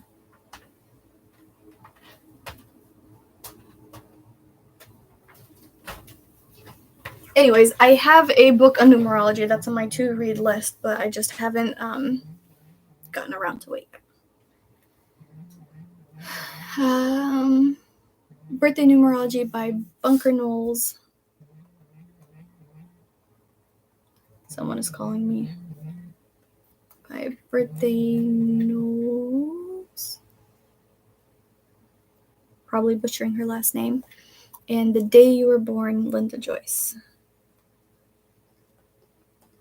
Stop giving me more books to read.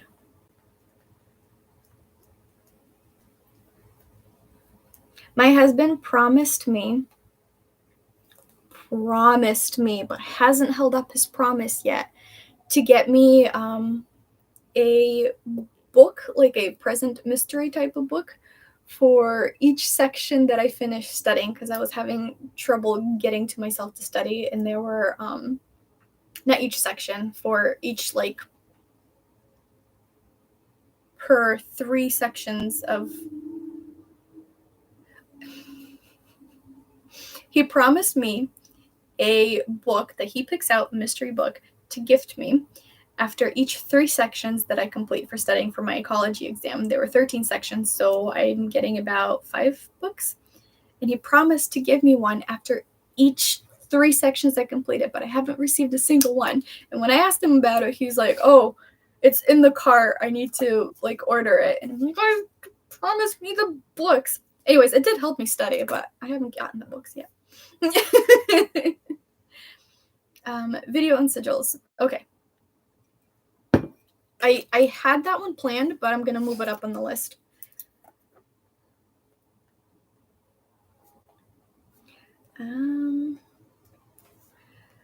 I have a video. So hopefully tonight, as soon as the sun goes down, I'm going to record the Witch's Moon Yule box special. So excited I was able to snag one of those. So that's going to be the unboxing. I'm hoping that it will be posted tonight. If not tonight, then tomorrow night.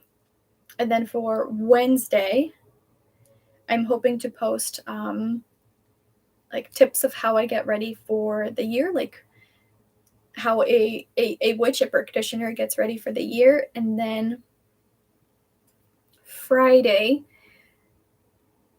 I'm going to be posting a video on crystal shapes and their meanings. So crystals have their own correspondences, but a crystal shape also adds a different type of meaning or an energy, how to use with it. And that will be kind of like a starting point for introducing crystals into my channel in like a different way other than just showing them off.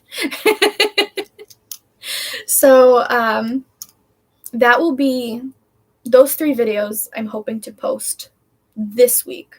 And then next week, what other video do I have coming up?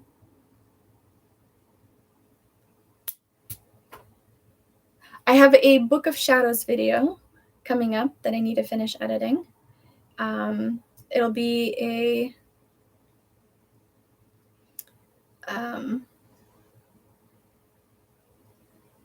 an update on my Book of Shadows and a created page for my Book of Shadows.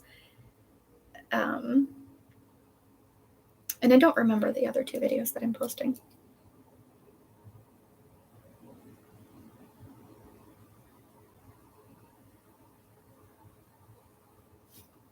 I'm going to look it up. I have a list.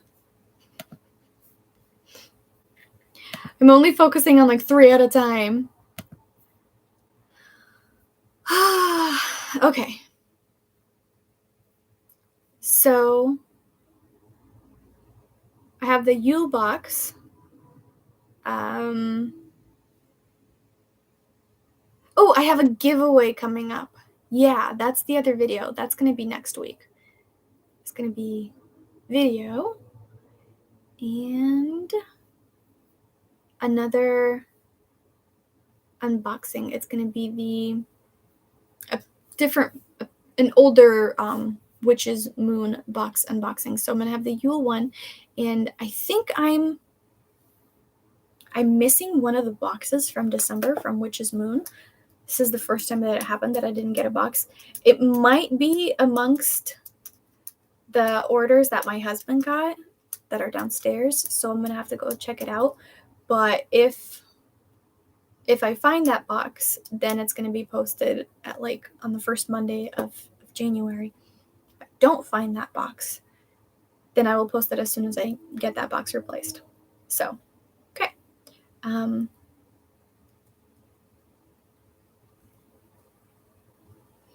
Let's see, she's on YouTube and Facebook, also written a few books and has newsletter too. Oh, cool.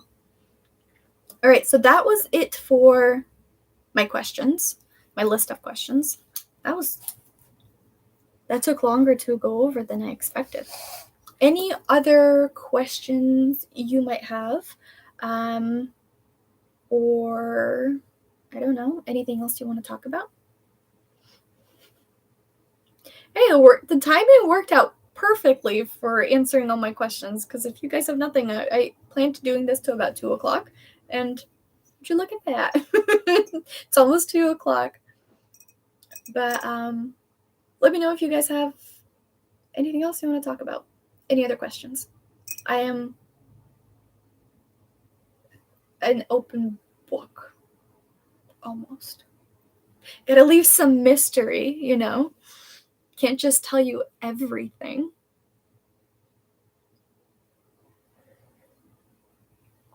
Talking about newsletters, I have newsletters that I do through my website, and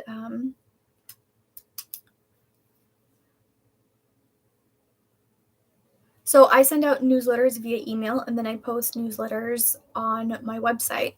But if you do the email thing, you also get a couple like freebies.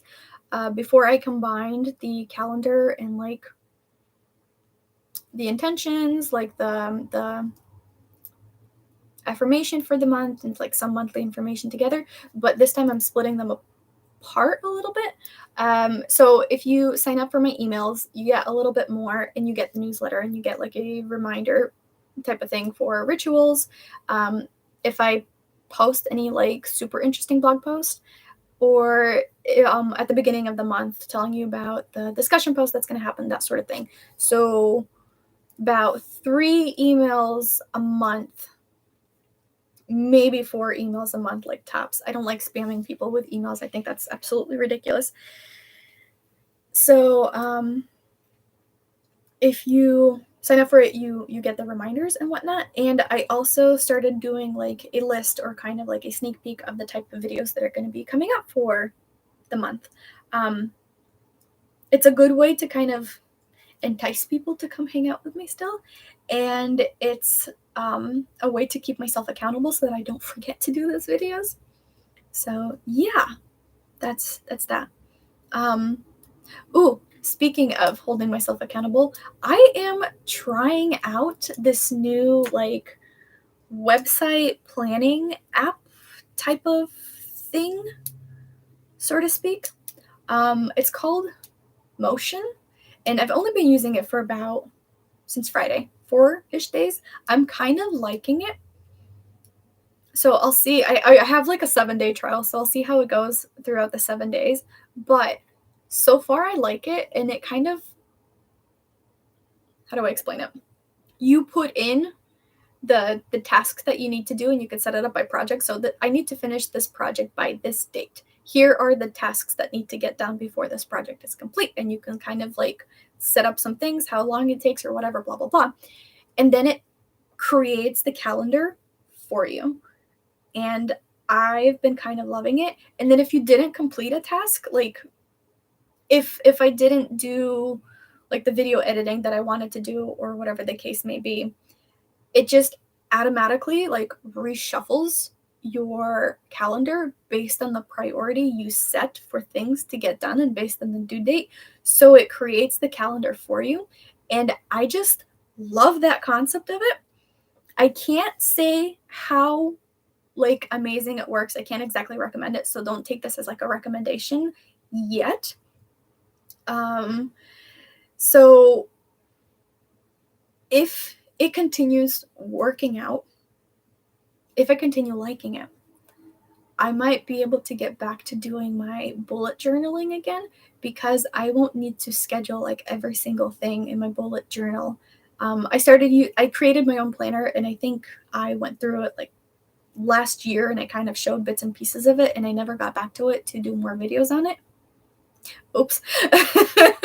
But I've been really liking it because I can be super detailed about my tasks, and I have enough room, and it's over here. And it's like this monster of a thing, but I have to go through everything manually to do it. And some of the stuff that I will continue doing manually, because I just need to do some things manually.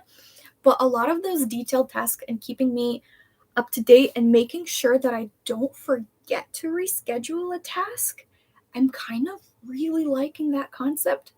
And if I do like it, I'm going to kind of like talk about it more at some point or whatever, because if someone else has the need to schedule things in full on detail, because I will forget everything if I don't write it down. But then I will forget to like, anyways, if that works out, I might be able to get back to doing bullet journaling, which I will be so happy about, because I can only put in like the minimal stuff that I need visually, and then be able to use that extra time to be creative with it. And I miss bullet journaling so much, and I am like fingers crossed, toes crossed, hoping that it's going to be as good as it's turning out to be. So if you've liked my bullet journaling videos, I'm hoping I could come back with them. We'll see how the week goes. Okay, so I want to tell you that my daughter is 12, recently started Witchy Path, and she loves my videos. Aw, tell her I said hi. That's so cute. I really like that. Yay. Wish her the best of luck on her spiritual journey and her practice. And I hope she gains a lot of wisdom and love for herself and nature, and to all of you practitioners who are here.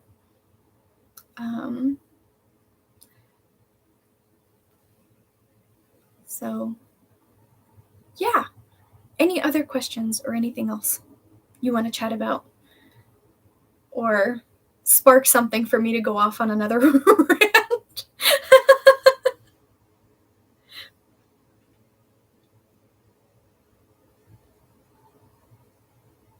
If not, then I bid you adieu. I'm going to leave it up for like another couple of minutes in case someone else does pop in a question. But yeah. Why I need to wait to record some videos. So my videos have been delayed in recording because we got new windows. We got all our windows replaced. And the windows no longer fit, or like our blinds that we had for the windows no longer fit the new windows. So I cannot tune out the sun and whatever is happening outside from my office. So I have a window directly across from me, and I love it. It's wonderful. I have a pretty decent view. You can see the view on it. I shared an altar video way back when I kind of like show off my view, and it's fantastic.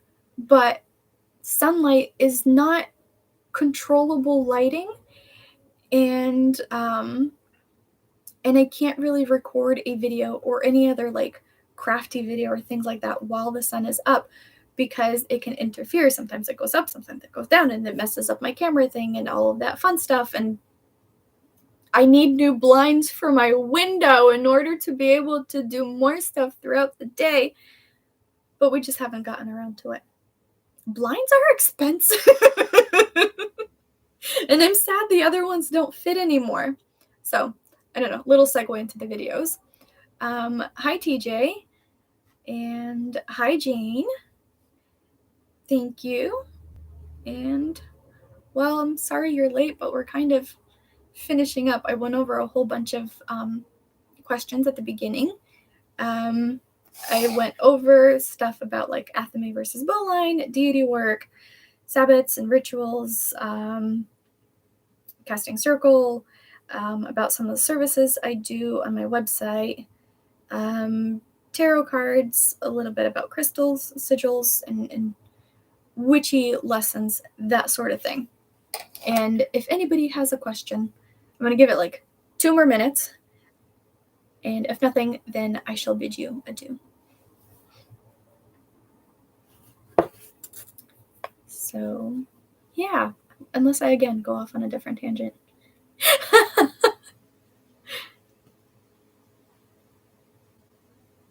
I really appreciate all you hanging out with me. This was so much fun. I always love chatting and catching up with you guys. I hope I get to share something interesting with you, and I really appreciate all of you sharing something interesting with me. So, yeah.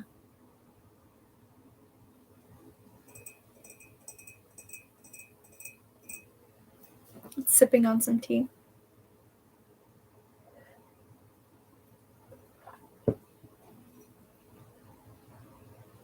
All right, so goodbye. I appreciate all of you. Lots of warm hugs and internet kisses. I hope you have a wonderful holiday, however you celebrate it. Blessed Yule, Christmas, Hanukkah, Kwanzaa. I'm running out of... There's more, but blessings to all of you on this season. Thank you for hanging out with me. There will be another live next month. For doing these lives, I'm kind of scheduling them on like different days of the week to try to get different people in, and I'm going to try to like vary the times a little bit because I'm a little bit more free and able to do so, and just kind of hit the time points for people to join in. So that's that. Yeah, I had fun. See you guys. If you have any other questions, feel free to ask them in the comments when this video like goes up, and I'll be happy to do another video to answer those all. Bye. Love you all.